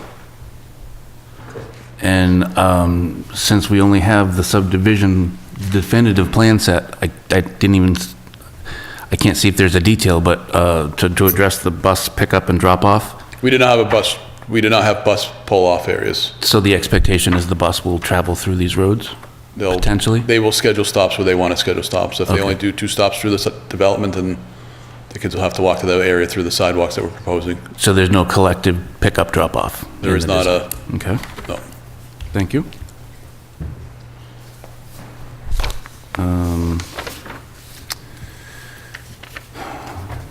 So I've got some more questions for the owner and the legal. Can we... Deceded. Okay, so, as far as Title V goes, they don't allow systems to be designed for less than 3 bedrooms, that's correct? For new construction? I'd have to take a look at that. I don't do enough designs to answer that question for you. My understanding is that Title V does not allow anymore for design for smaller than a 3-bedroom septic system, so I don't think there's going to be any plan here for a 2-bedroom unit. Currently proposed, yes. Is there a number for a currently proposed bedroom count? I'm sure it's going to be a marketing issue more than anything. Okay. If 3 bedrooms sell more than 4 bedrooms, and you can make the price range work, maybe he goes 3 bedrooms, Sure. maybe he goes 4 bedrooms. Yeah, if you can afford the space for the system. It could go as large as 5 or more. If he has enough area per lot, but most of the lots are right at enough for 4 bedrooms. And they're nitrogen sensitive because of the well and Because the of the well, septic? exactly. So we have to have 40,000 square feet for the 4-bedroom systems, correct? Okay. So I guess basically the bedrooms are going to be limited by what you find in the soil testing? Correct. As far as Mr. Chairman, as far as the subsurface sewage disposal systems in the wells, I would assume what we would do is make a stipulation or a requirement that the subsurface sewage disposal systems in well for all proposed dwellings must meet all state and local regulations. And then it would be up to the Board of Health I think to that permit goes without those. Is saying. that, yeah, so that would just be. State regulation. Yeah. And that's what we asked for from the beginning, even under the previous, filings, is that condition be placed on the plans. And I know at the time we had to do a number of test bits out there to satisfy the Board of Health, to make sure that they're comfortable with, us being able to do some perks out there. Have there been any borings done for depth of ledge or, apparently... Boring rigs, no, but there's been a number of test pits out there with, excavators and so forth that... Is it shallow, moderate, deep, ranging? Both. Yes. All over the place. Okay, so, the outstanding questions that I heard from the public were the conveyance of roads to the town. We've talked about address the impact to schools. Can we expedite closure for the arrows? And deeded not easement for access to town forest. I think those were... The other question I had is a concern was raised regarding blasting, and I know blasting has been done. We don't know whether or not blasting is going to be required for this development until they start construction. Is there a standard condition that the planning board usually puts on a development relative to blasting? There are regulations for blasting, and our plans actually state that the blasting will be done in accordance with all local and federal regulations. So we'll have to work with the fire department if the blasting does occur out there. There isn't a standard condition that the board has placed in regard to blasting. Okay. It's a construction method. As the engineer said, there is regulations around blasting. It's controlled through the state, through the fire departments. There is surveys required before blasting within a certain radius that, they have to use certain blast contractors. I believe that sometimes boards will condition in sensitive areas that you use perchlorate-free blasting agents, and that's more for underground aquifers than anything else. I don't believe the town or anyone else has a public water supply well up there, and generally proximity to those is when I've seen that condition used in the past. Okay, what about sensitive wetlands? I don't know if that impacts wetlands in the same way it would drinking water. I don't either, so I'd like somebody to, But it's something that we could certainly look at. yeah. And I will say, for the residents in the area, that the alternative to blasting, if ledge is encountered, is rock hammers. And they're not all that pleasant either. And they go on for a lot longer than the blasts. Chairman? Yes. At the appropriate time, I have another question I'd like to ask. I will open back up to the public comment. Thank you. You want to write it down? No, Dave's going to. Dave will write it down for you. Okay. The dynamic duo.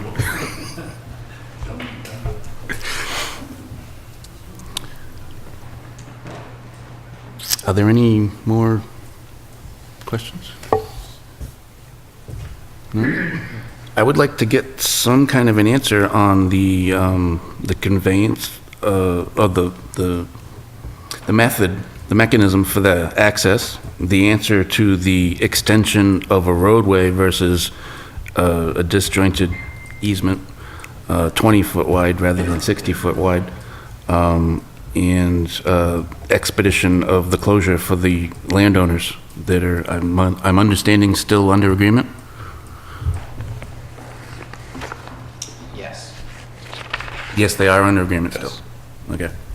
So, the town, the developer, the people, the planners, the neighbors have all been wrapped up in this for 10-plus years. And the Arrows, I think, are the ones that should be let off the hook the soonest, if at all possible. Could I ask a question, Mr. Chairman, through you? Certainly. I guess of you and of the board. So particularly if the board is inclined to continue the proceeding to a further meeting, I can be in communication with the applicant's counsel relative to this issue of the roadway extension versus 20-foot wide path. The question I have for the board is, you heard the language that I read from the settlement agreement, which contemplated a roadway extension. So that would seem to suggest something that looks more like a roadway, wider in width. But it also doesn't require fee interest per se. Does the board have a strong preference? So I suppose you could try and force the applicant's hand. I would say you could force the applicant's hand because of the language of the settlement agreement and require that this look much more like a roadway, 60 feet wide. Of course, the applicant may then say, that's fine, but we're not providing fee interest to it because we're not obligated to under the settlement agreement. The flip side to that is that if you were more concerned about the fee interest, the applicant may be willing to convey a fee interest in a narrower swath of land as opposed to providing it as a true roadway extension. That may be more appealing to the board if the board thinks that the town may not ultimately accept the roadways as public ways. Well, I think that we already require a minimum road width of 22 feet. Is that correct, Mr. Bernie? I believe 22 is the minimum. So the 20 doesn't even meet that. And I don't know about strong opinions. I've got plenty of my own. How does the board feel? I mean, my only comment would be that I was part of the discussions that created that settlement agreement, and I think the spirit of the discussions was an extension of that roadway. So the roadway from Arrow Estates that runs towards the town forest, I recall drawing on the plan just a simple, basically taking that three-way intersection and making it a four-way, so that you would have a wide road to enter it along with a sidewalk and so on. And so I think that's really the purpose there. Whether we own the road or not, I don't think is as much of a concern, just that the access is there, so. Well, I will say to one of the recent developments, we traded what fee interest is, we own the property for the roadway, is that what it is? So we traded an existing fee interest for an easement. So that seems to be okay with the town. Well, that particular situation was negotiated. Different, by the of Board course. Selectmen, so I wouldn't necessarily say that Okay. represents what the town's interests were. I would agree with that. And along those lines, the challenge with the easement situation and the reason, well, one of the reasons that we wanted to have the land deeded to the town, the 44 acres deeded to the town versus having a conservation easement, is that it would allow for active recreation such as snowmobiles to go over the property. Whereas the easements typically don't allow for that. And in this particular case, that 44 acres was selected to protect the Malpus, but also to connect two other town-owned pieces of property that are currently not contiguous, so. Having had experience with easements and potential issues with access via easements, my preference would always be to have the fee interest. As to the width of where it is and how it's proposed, I think it would make more sense to relocate it as Mr. Cole just suggested. However, I don't have a very strong opinion to that. But looking at it, it is in an sort of an obscure location. And I'm assuming that is intended to be for access to the forest by the residents of this development, is what I am assuming, and I'm assuming that's why it was located as such. However, I do have a concern with the 20-foot width, simply because if someone wanted to drive there, it's a 226-foot strip, if I'm looking at this correctly.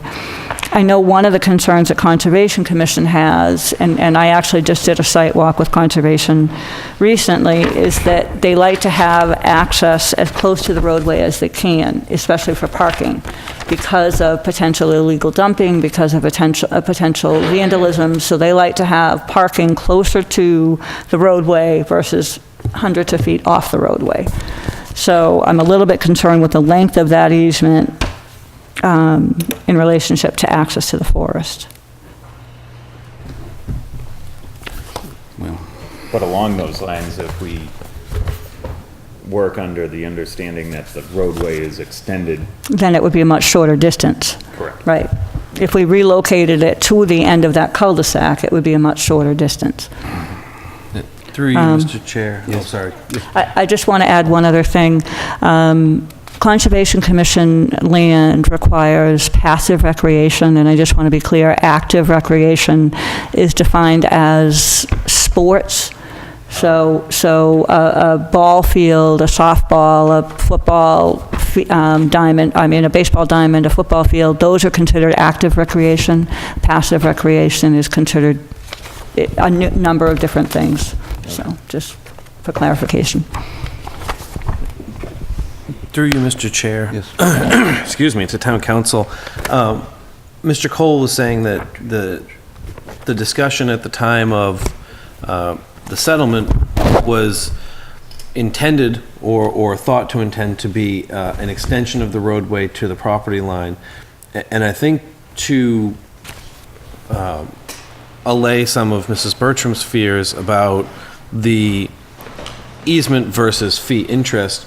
If it were an extension of the roadway, it would then be a right-of-way, and it's sort of a different type of easement than what you might see for like an access easement. Is that correct? There's a little more teeth, or there's a little less ability to skirt around that easement in some ways? So through you, Mr. Chairman, I've got no real concern about skirting around it, whether it's an access easement or it's a roadway easement. I think that in a more practical or in layman's terms, you see a roadway easement and you presume you can use it in any way that you can use a roadway. And an access easement, you have questions, well, is it pedestrian access? Is it vehicular access? What are the limitations on it? So I understand it in that sense. From a legal perspective, I don't have the concern, but Mr. Cole's representations are correct. I was at each and every one of those meetings, and the discussion was about, and I do recall it being sketched on the plan that we had before us, was about extending a roadway. And in fact, more than the intent, it's exactly explicitly how the settlement agreement reads, that a roadway within the subdivisions shall be extended to the boundary with the town forest land. So that was the intention of the settlement agreement. Thank you. I can see the reason for pushback too, because these lots are 40,005 square feet. Which lots? The lots off of that cul-de-sac? There are 5 square feet over the minimum required, so by granting an easement does not reduce those square footages. Oh, I see. Okay.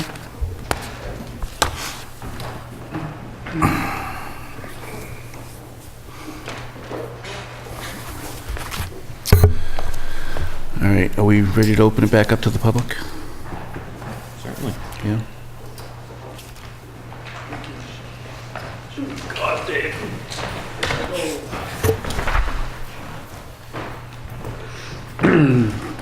Dave Rogers, 82 Highland Street. I have a question, and it's the basis for the question is that things change, people change, circumstances change. And this, the way I look at this, it lends itself to, I think, the ability of the current applicant to just add O'Brien Homes their successors or assigns as their interests may appear. And theoretically, I think, and this is what I need a clarification on, that it could be that this could be developed by 6 or 7 entities because of the way it's organized. I say that because if in fact that happens, and if it's permissible, instead of one applicant, you could have 6 or 7 doing their thing on this parcel of land. So whatever this board comes up with, it's got to be aware of this possibility, if it is a possibility, because dealing with 5 or 6 people is a heck of a lot different than dealing with one. And I just open that up for a question more than anything else, if it is possible, and what you have to do to ensure that all of the drainage and the retention ponds and that kind of thing are all taken care of. So it's not a statement, it's a question. Thank you. Thank you. Any further public comment? Anyone? Yes, please. Could Mr. O'Brien address the... I'm sorry. For the people at home. Could Mr. O'Brien address the question around creating natural barriers around all the abutters that are impacted by this development? Just wondering if that hasn't been addressed. No, that's something... We certainly can ask.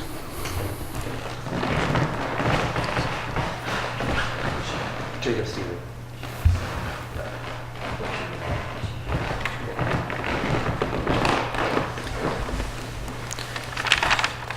Sure. So I have a list of homework for the development team, and I was going to address that as part of the list of homework for us. So, number one, Mr. O'Brien certainly intends to develop the subdivision in a very marketable way, which would of course include landscaping and lots of treatment to the site. That said, what he suggested to me is actually meeting with you and any other direct abutters who are concerned about that topic. He would stay after the meeting closes tonight, or meet you out in the hallway after this piece is done, and exchange numbers and contact information, maybe meet with folks on the site who are direct abutters so we can show them, get their concerns, why we're standing there, and talk about sort of what the treatment he would be expecting for the site and how it might look from your property. So we're going to do that. We're going to stick around after the meeting, and anyone who's in a similar situation to you, we'd be happy to do that and see if we can arrange a little walk over at the site for that. The other issue I hear is it sounds like we need to take another swing at this access easement, road, land and fee, whichever it is, but it sounds like the direction I'm hearing from the board is we want it to look more like a subdivision road, and there is more or less concern about the fee, because we could make it look like, you know, a small access to a trailhead, or I suppose we could make it look like just a stub of a subdivision road, or we could make it look like something in between. I guess that's a question that we should give you some guidance on. I wouldn't want it to look like a full-blown road myself. And looking at the plan, and I taking what you said, Mr. Allison, into account, I understand the concern now in looking at Arrow Estates 5, the lots are relatively small. But if you look at 8, I wonder if there's a way to incorporate into one of the bigger lots, specifically lot 24, access, because that's 79,943 square feet. I don't know how other members feel, but again, it is a long access. And I don't know if that's where you drew it, Tanner, or if it was in a different location, or...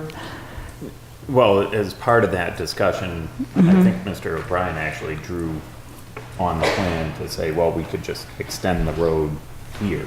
And I guess along those lines, what we need to consider, in my mind, is do we want this to be good, meaningful access for the entire town, and theoretically anybody that is in adjoining communities, and have it more of a destination, or do we want this to be more subtle and discreet and encourage primarily people that live in the immediate vicinity to access the parcel?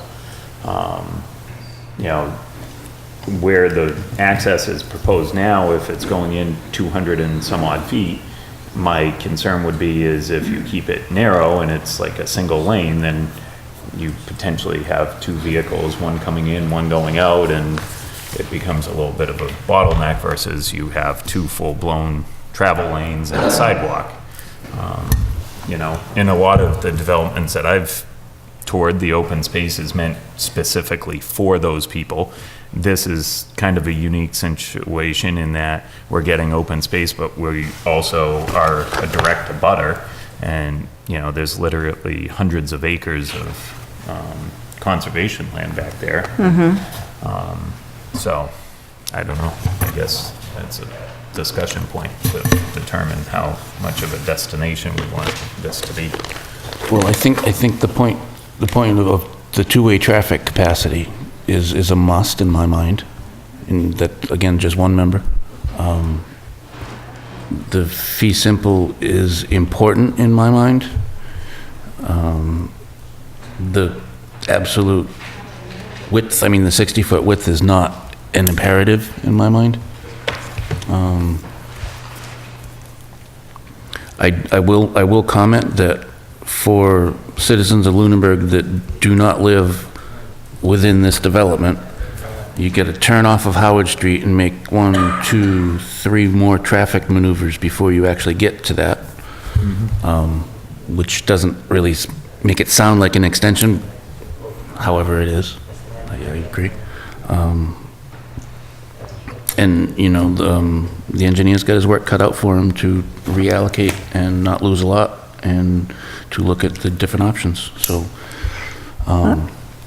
I would just comment on the two-way traffic. I'm not as concerned about the two-way traffic. I mean, looking at other conservation land in town, they're not 2 lanes. I walk it all the time, and I'm not aware of a lot of places where you have access that's 2 lanes wide. you know, there was a lot of work just done on Small Town Forest. It's one lane. The lane majority is one lane. So I'm not, I don't personally, being somebody who's on conservation land a lot, hiking, I think that it still wants to be a wooded area. I don't want to see it as a highway. I'm not expecting it to be developed necessarily, but the capacity for two-way traffic, because if that is to be developed at all for any kind of use, then you're going to have 220-something feet of one lane, and it's going to be a safety issue. And if you put a parking lot out there anywhere near the size that's on Howard Street, I'm sorry, Holman Street, that would generate traffic on its own. And you're not only going to have vehicles, you're going to have trailers. Right? And I guess I'm seeing this more as an opportunity for the people in the development, to be perfectly frank. But I'm looking at this as a way for them to have access to all of the acres, the hundreds of acres of town land for this development. Certainly, if it's owned by the town, it is accessible by other residents, if the roadway becomes accepted by the town. But I guess I'm not seeing it as a primary access point for town land. Looking at the land on Holman Street, I view the Lane property as that primary access point. Well, and just to speak to the access and two-way traffic, I think most of the situations you referenced, the town owns the land to the right-of-way. So we own the land to Holman Street. Right. In this case, we do not. In this case, we're 200 and some odd feet from the roadway. And so I guess that's my point, is we need to make sure that even if the roadway is only a single lane, I still think we should control enough land so that potentially You could pull off to the side. you could pull off to the side or Yeah. park or something. Yeah. The other thing that this discussion brings up in my mind is, hypothetically speaking, if they create a roadway directly to our property line, I feel like by doing this, we've put the town in a position where we need to develop some sort of parking, turnaround, something. Otherwise, we have a two-lane road with no way to really meaningfully turn around other than doing a three-point turn in the roadway. One thought would be to seek some comments from Conservation Commission on this. Since this is to access conservation land and it's for conservation purposes, I would be interested if we could get some comments from either the Conservation Commission agent or the Conservation Commission.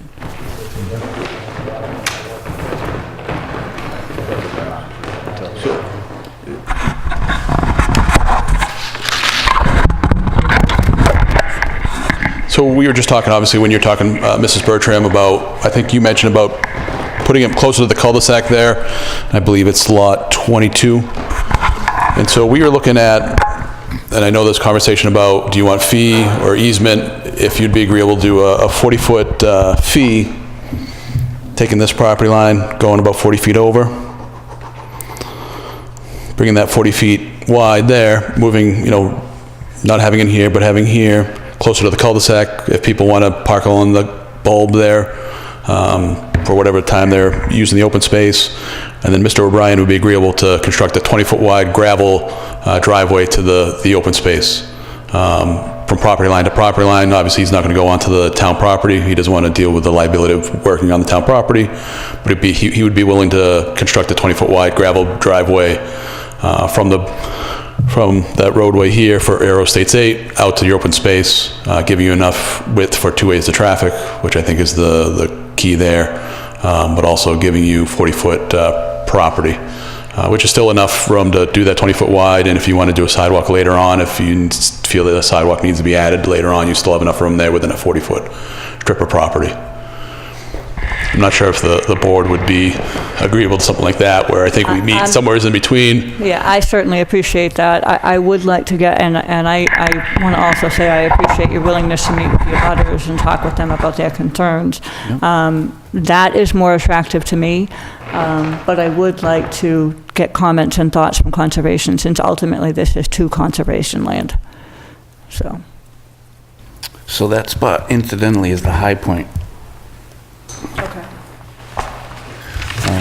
And that would eliminate one traffic maneuver to get there from Howard Street. And it's twice as wide. Appreciate it. Yeah, I think that would,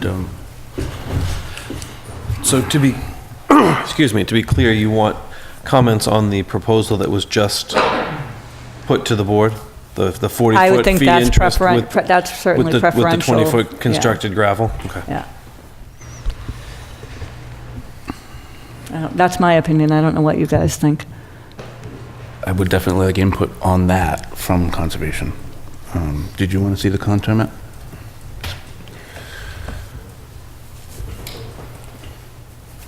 So I've been running through our homework list. So on our homework list now is a revision to the access, similar to what we just spoke about. On your homework list is to get comments from the Conservation Commission. On our list is to speak to the direct abutters when we're done here, see if we can arrange an on-site talk about treatment of the common boundary of those properties. And then Wes's homework is to provide Ms. Bertram and the rest of the board with the documents that support that each of the final peer review comments has been addressed. So I think I'm gonna give Wes a lengthy task, but he's gonna pull together those documents, PDF them as an attachment to the email, share them with the board through your staff so they can so you can see for yourself, you can see with your own eyes the documents that show that the final comments are all hit. Exactly. Right. Yeah. I think that's my list. We have to, you have another meeting, I think, that's within a time range that sounds like we can get all that done on our end. We would be to do looking that. to reconvene on the 13th, I believe. Yeah. That would be our next meeting. Would that work for you at 6:30? Yes. Would that be the time? That would be. Also, the public comments that we had mentioned were expedite enclosure for arrows, address the impact to schools, and I think we hit everything else. I'm I not don't know. sure what I'm not sure either. we're looking for impact for schools. I guess that's a question. It was a public Yeah, comment, yeah, and yeah. I Yeah. feel remiss. I just would comment on that that is one of the concerns that the board had, and that was addressed in our settlement agreement with the agreement that 20% would be set aside for over 55. And the hope was that would mitigate some of the would school mitigate, yes. impact. Yeah, I would suggest that. Because we share that concern. Yes, I think the applicant feels the same way, that we got together and found a significant settlement term to put towards that issue, the age restriction. I don't disagree. And Mr. Chairman, just to be clear, for the benefit of the public, that's not even just the traditional 55-plus restriction. It actually restricts occupancy such that no permanent resident of any of the restricted households can be under the age of 19. So the intent there, I know that there's been some concern in other contexts with 55-plus housing, and yes, you've got someone 55 years old, but they have a grandchild that lives with them or a child that lives with them who is of school age, and that's not going to be the case with respect to these restricted units. We did carve out the grandkids coming to visit, though. We did. Yes. Yes, for visits. Visits. And Mr. Chair, to Mr. Fliss, can you just email all the sheets of the plans? If you have them in PDF, that'll, I think, go a long way to answering a lot of the little bits and questions that keep coming up. Easy enough. Thank you. No further public comment. We are going to continue this public hearing, I believe. Yes. I would make a motion to continue the public hearing for Arrow Estates to May 13th at 6:30. The 9 concurrent, I think, right? The 9 concurrent subdivisions. Second. Any discussion? All in favor? Aye. Aye. Aye. Thank you very much. Great, thank you for your time. Appreciate it.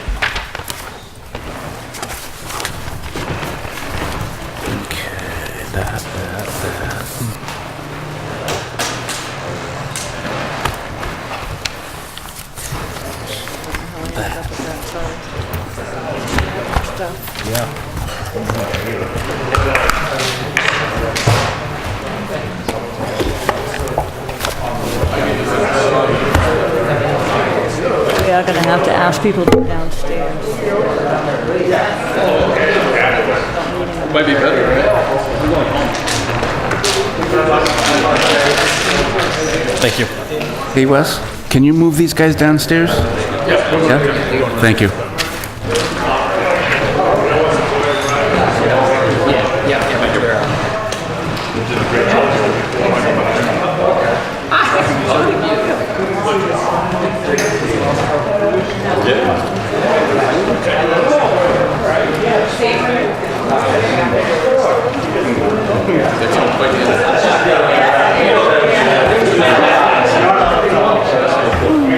I think it's pretty obvious.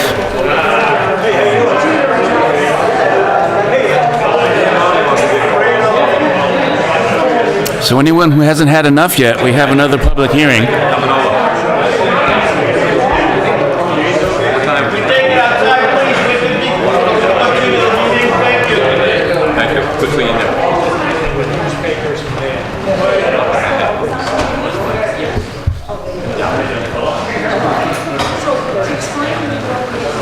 It's all Dave's fault. Dave Rogers.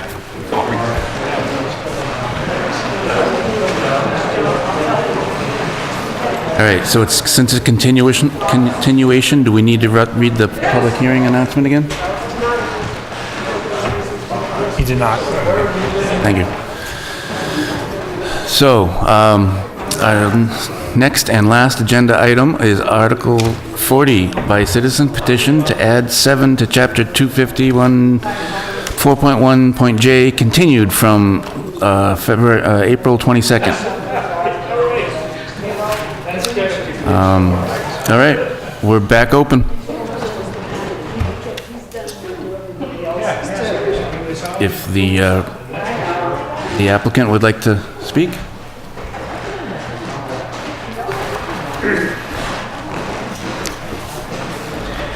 Thank you. Attorney Bowen again for Darren Massey at 300 Holman. We made our presentation at the last meeting. It's my understanding that the hearing was continued to tonight because the board wanted to get more information internally, including information from town council. So we're here again to respond to any questions that you have, but I think we made our presentation at the last meeting. I think so. Thank you. Continued public hearing. So do we get, what do we get for follow-up? I received an email from council today after I left the office, so I didn't print it out, but it said much of what we discussed last time, how, and I'll let town council put it into his own words. Yeah.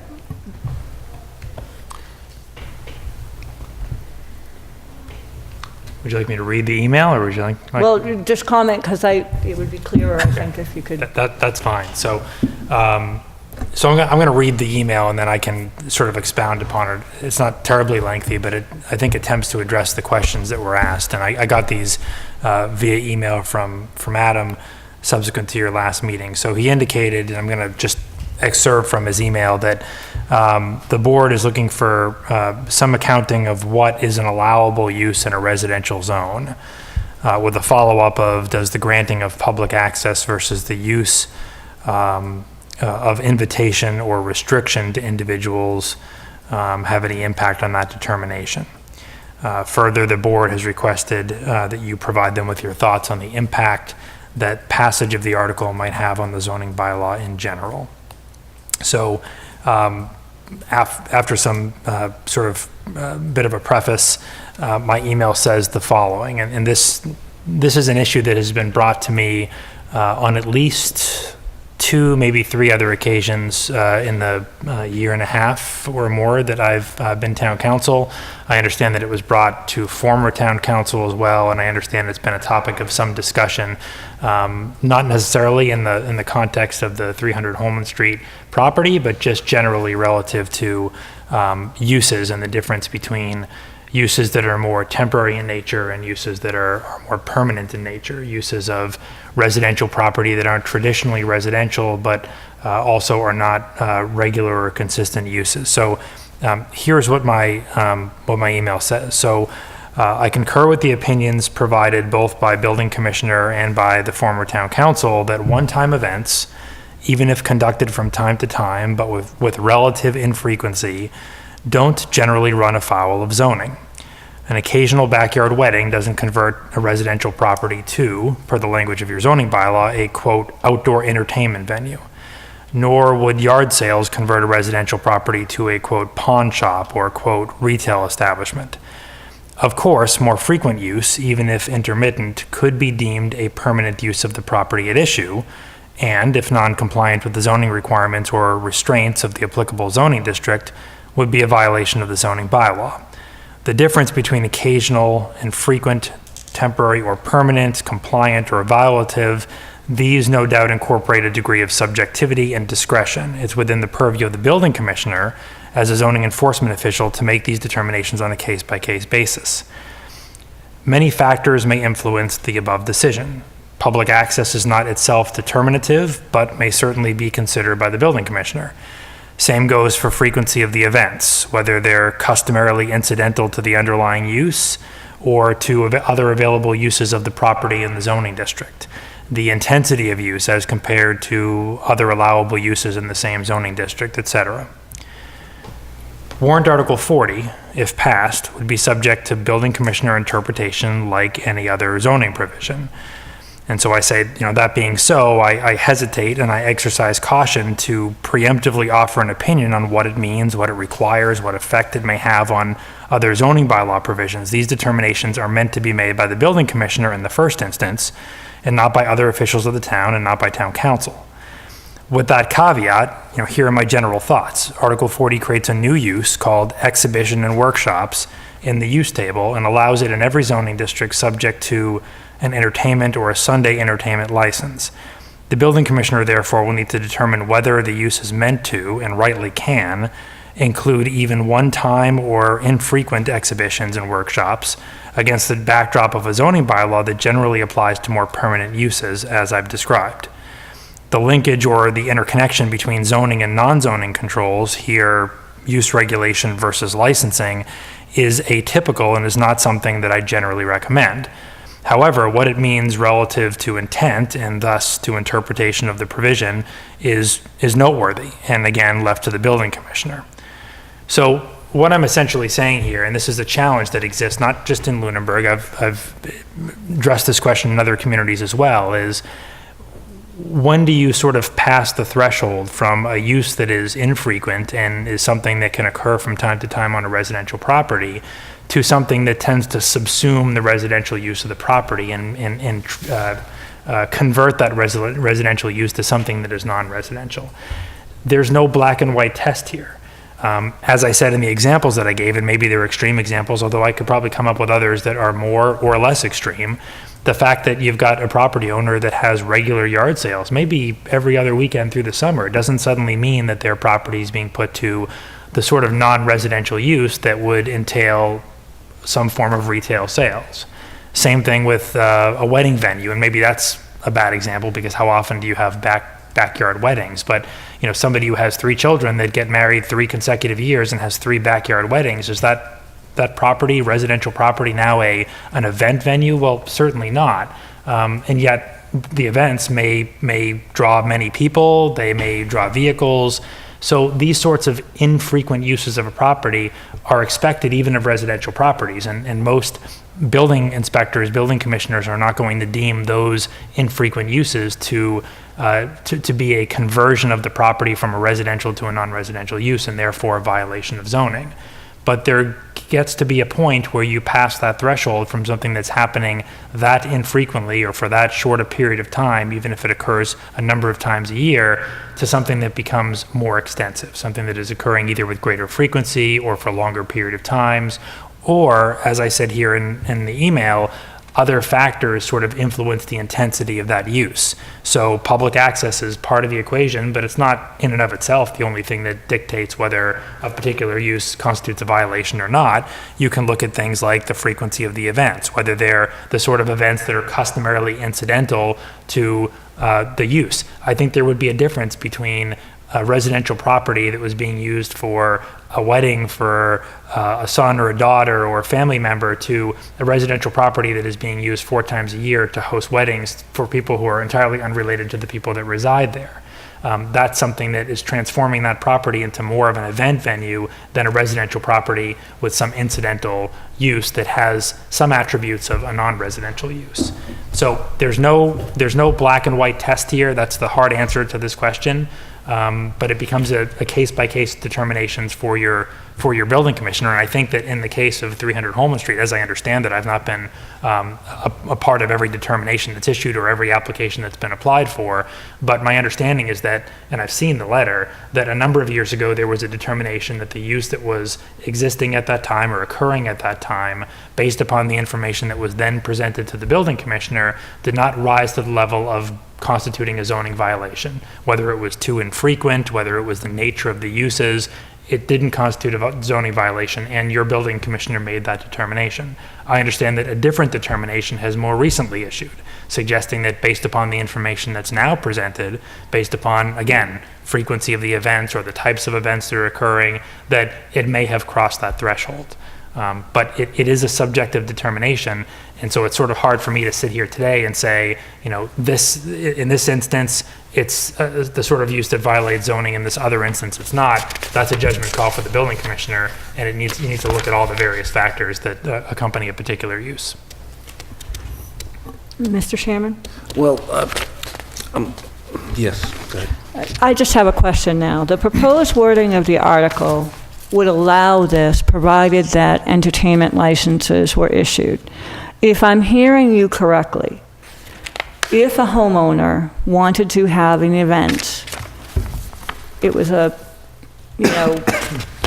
they wanted to have a fundraiser for multiple sclerosis, for example, and they sought a special license from, an entertainment license from the selectmen, from the appropriate parties, are you saying that the building official could deem that that could be allowable as an incidental use to the residential property? Or not? So I'm saying yes to that question, as I understand it.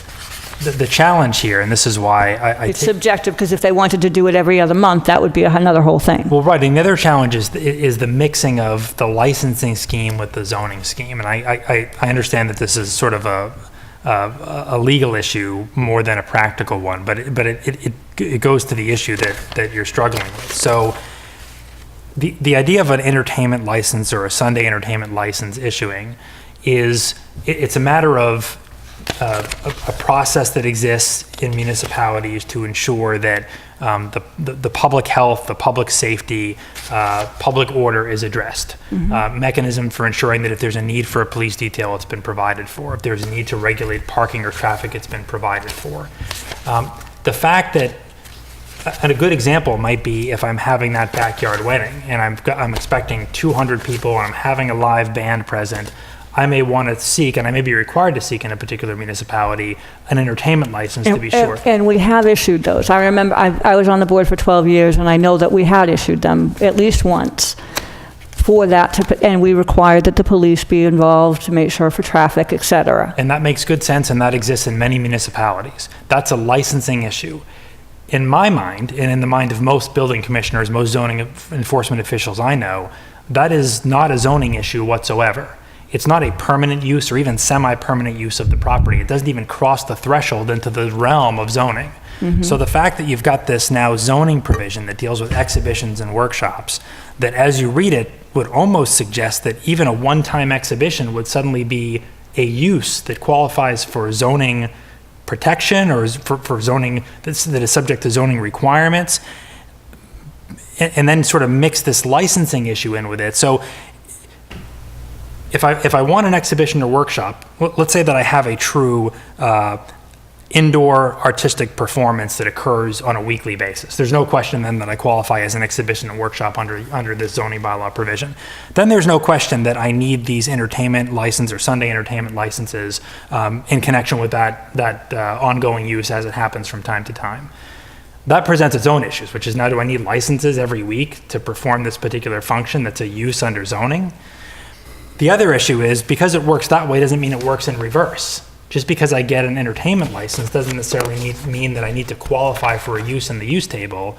If my use is residential use and this is a one-off or twice a year event that's occurring because it's the wedding or it's the yard sale or it's a get together for a family reunion, whatever it might be. So I have a bit of issue with the mingling of the licensing scheme with the zoning because I think it causes for some confusion and makes it very difficult on a case-by-case basis for the building commissioner to decide if something is zoning compliant, because it's going to be argued to him or her that, well, the applicant needs an entertainment license and the applicant is doing something that involves some artistic performance or some lecture or some training or some workshop and is therefore required to get zoning approval too, when I'm not so sure that it's a zoning issue at all if it's occurring with that sort of infrequency. And that's where I'll be honest with you, that's where I'm struggling, is I did look at some other communities and I did see places where people could apply for licenses for specific events on private property or public property in a couple of different communities, and they had committees that actually went through whether it would be permitted or not or how it would be permitted. And I don't think we're talking about that, but I guess it was stated pretty strongly by an attorney here last week that those types of uses could not be allowed on residential property. And what I'm hearing is that is a decision of the building official, dependent upon the type of event, the frequency of that event, whether or not it constitutes a change of a residential use, and that would be the zoning official's determination. But it is not automatically prohibited to happen on a private residence. That's correct, and your building commissioner has issued that determination just a few years ago with respect to 300 Holman Street, making a determination at that time that the use that was occurring did not cross the threshold into the realm of zoning control. Let me take a moment to clarify use and activity. They could be the same. They could be one and the same. Use is per zoning, and activity is a licensed use, perhaps, right? So this is the meeting that Paula and I were both at the Board of Selectmen when the issue came up initially that licensing and zoning are separate paths. And I'm not sure, I left that meeting not having a clear understanding. And it seems to me that now there is a clarity in that they are separate paths, and I'm pretty sure that was spoken at the last meeting that we had here. So in this conversation, I'm realizing that this citizen's petition is basically a redraft of a proposed policy for licensing. It is not drafted in a manner of a bylaw. And as you've mentioned, there are numerous things that kind of mince the two. So I think the bottom line of what we're talking about tonight at this agenda item is whether or not to recommend or not recommend the certain citizens petition to become part of our bylaws. That's correct. You're required by statute to issue a report with recommendations on any zoning proposal. A what? A report or a recommendation? Report with recommendations. A report with recommendations. That's just the language of the statute. What it essentially means is you need to vote with a recommendation that town meeting adopt or not adopt the zoning proposal. That's required for any zoning amendment, any zoning proposal that comes before you by statute, which is why you conduct public hearings in advance of town meeting on zoning proposals. And the report would just be the minutes of those meetings. Well, and historically, the report has been, planning board, how did you vote? And a recounting of the vote, and if there was dissension or split, what the purpose or thought was on one or both sides. And that's sufficient. I'm not sure that anybody in this room at this table has the background, but have we ever had a bylaw change submitted as a citizen's petition?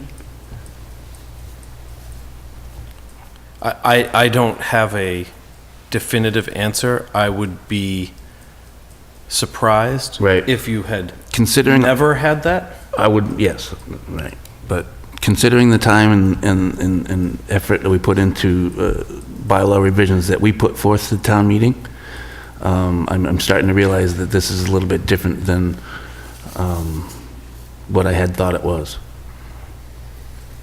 Well, Mr. Chair, if I may, couple of comments on this. One is I kind of compare this to the bylaw changes we've proposed for this town meeting, and, you know, marijuana probably being the most notable, because it is affecting the use table, and, you know, we have uses in residential districts, and we had at least 6 public hearings and discussions, and probably deliberated for 80 hours to try to sort out the details.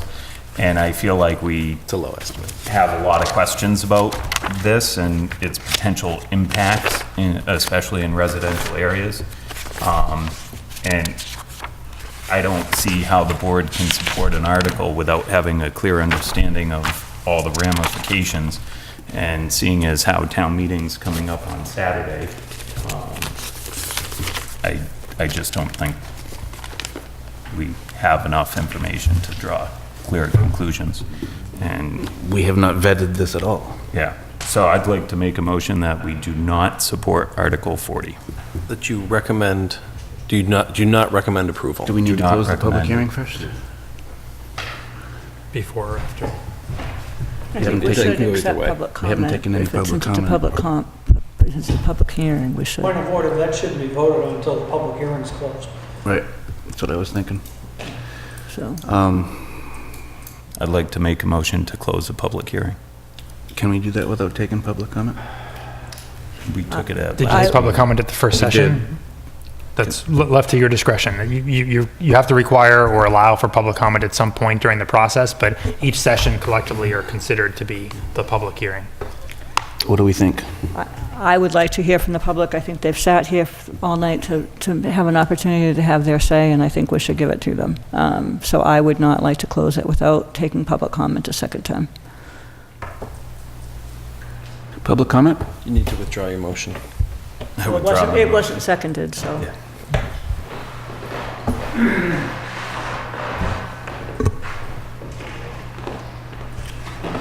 Dave Passios, 56 Whiting Street. I think the whole town knows my position on the overall situation with the special permits. I'm not totally in agreement with changing the bylaws to accomplish what should be able to be handled within the realm of special permit policy through the Board of Selectmen. I think the problem here is that the applicant and/or sponsor of the article has spent the last couple of years trying to wade through this issue. And I believe at some point it was suggested to them that come up with a new use, come up with a bylaw to take care of the zoning side of this. I don't necessarily totally agree with it. I think the proposal is a good first step. I think it should be debated on town meeting floor, which it will be. And I understand your reasons for not supporting it, but I think it should at least be debated. Thank you. Thank you.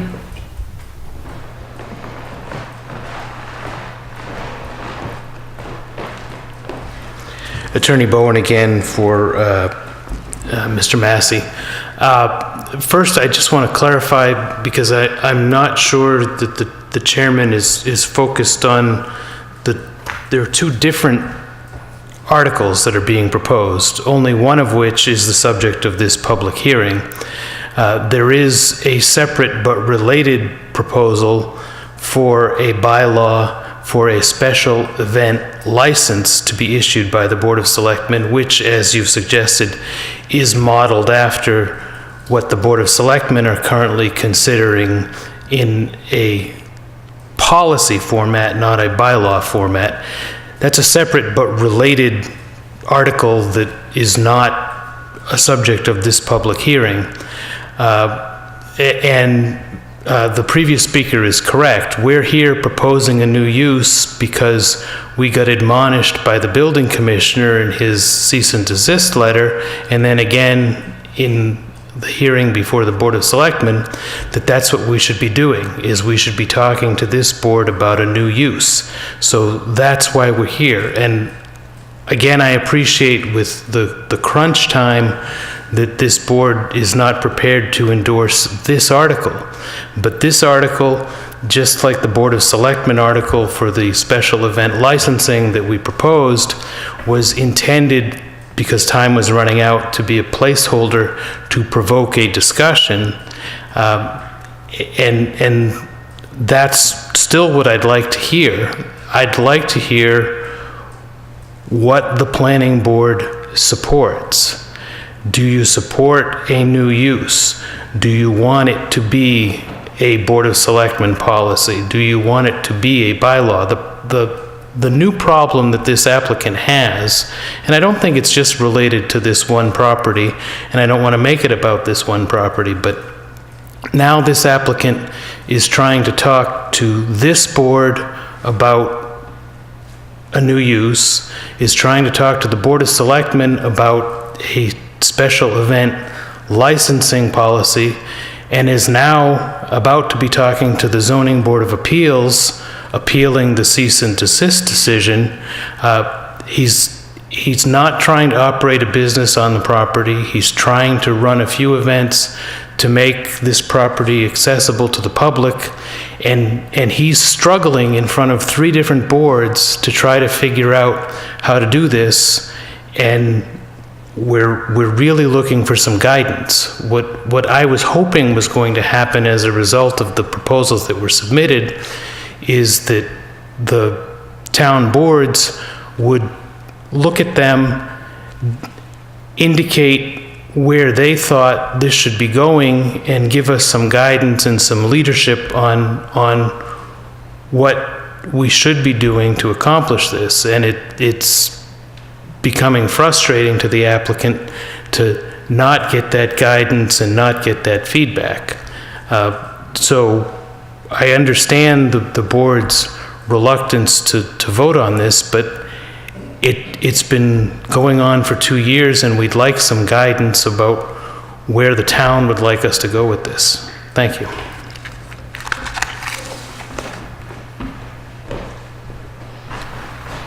Well, licensing is not within our wheelhouse, and as you did say, we are simply speaking about the citizens' petition for the bylaw addition for the uses. And we just, at last annual town meeting, submitted a whole new use table that had been all worked out and had gone through, and it has new uses in it.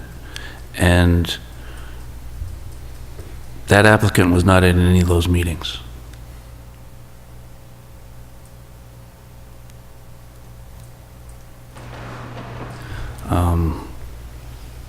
I personally, one of the 5 people who put that together, was disappointed that there weren't more uses, was disappointed that there weren't more uses allowed in more areas.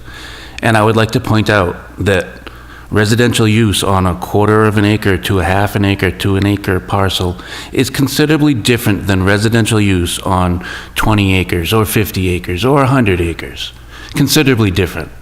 Residences are residences lived on by people, individuals, couples, families, multitudes of families. Everybody is different. What we're charged with is presenting bylaws for the town to vote on. So we really, honestly, don't make any decisions up here. We make recommendations, what we're talking about right now. If I were to recommend a revision to our bylaws, it would be one that has been vetted through this planning board. And I've come to a realization that this has not, and I'm just not comfortable with,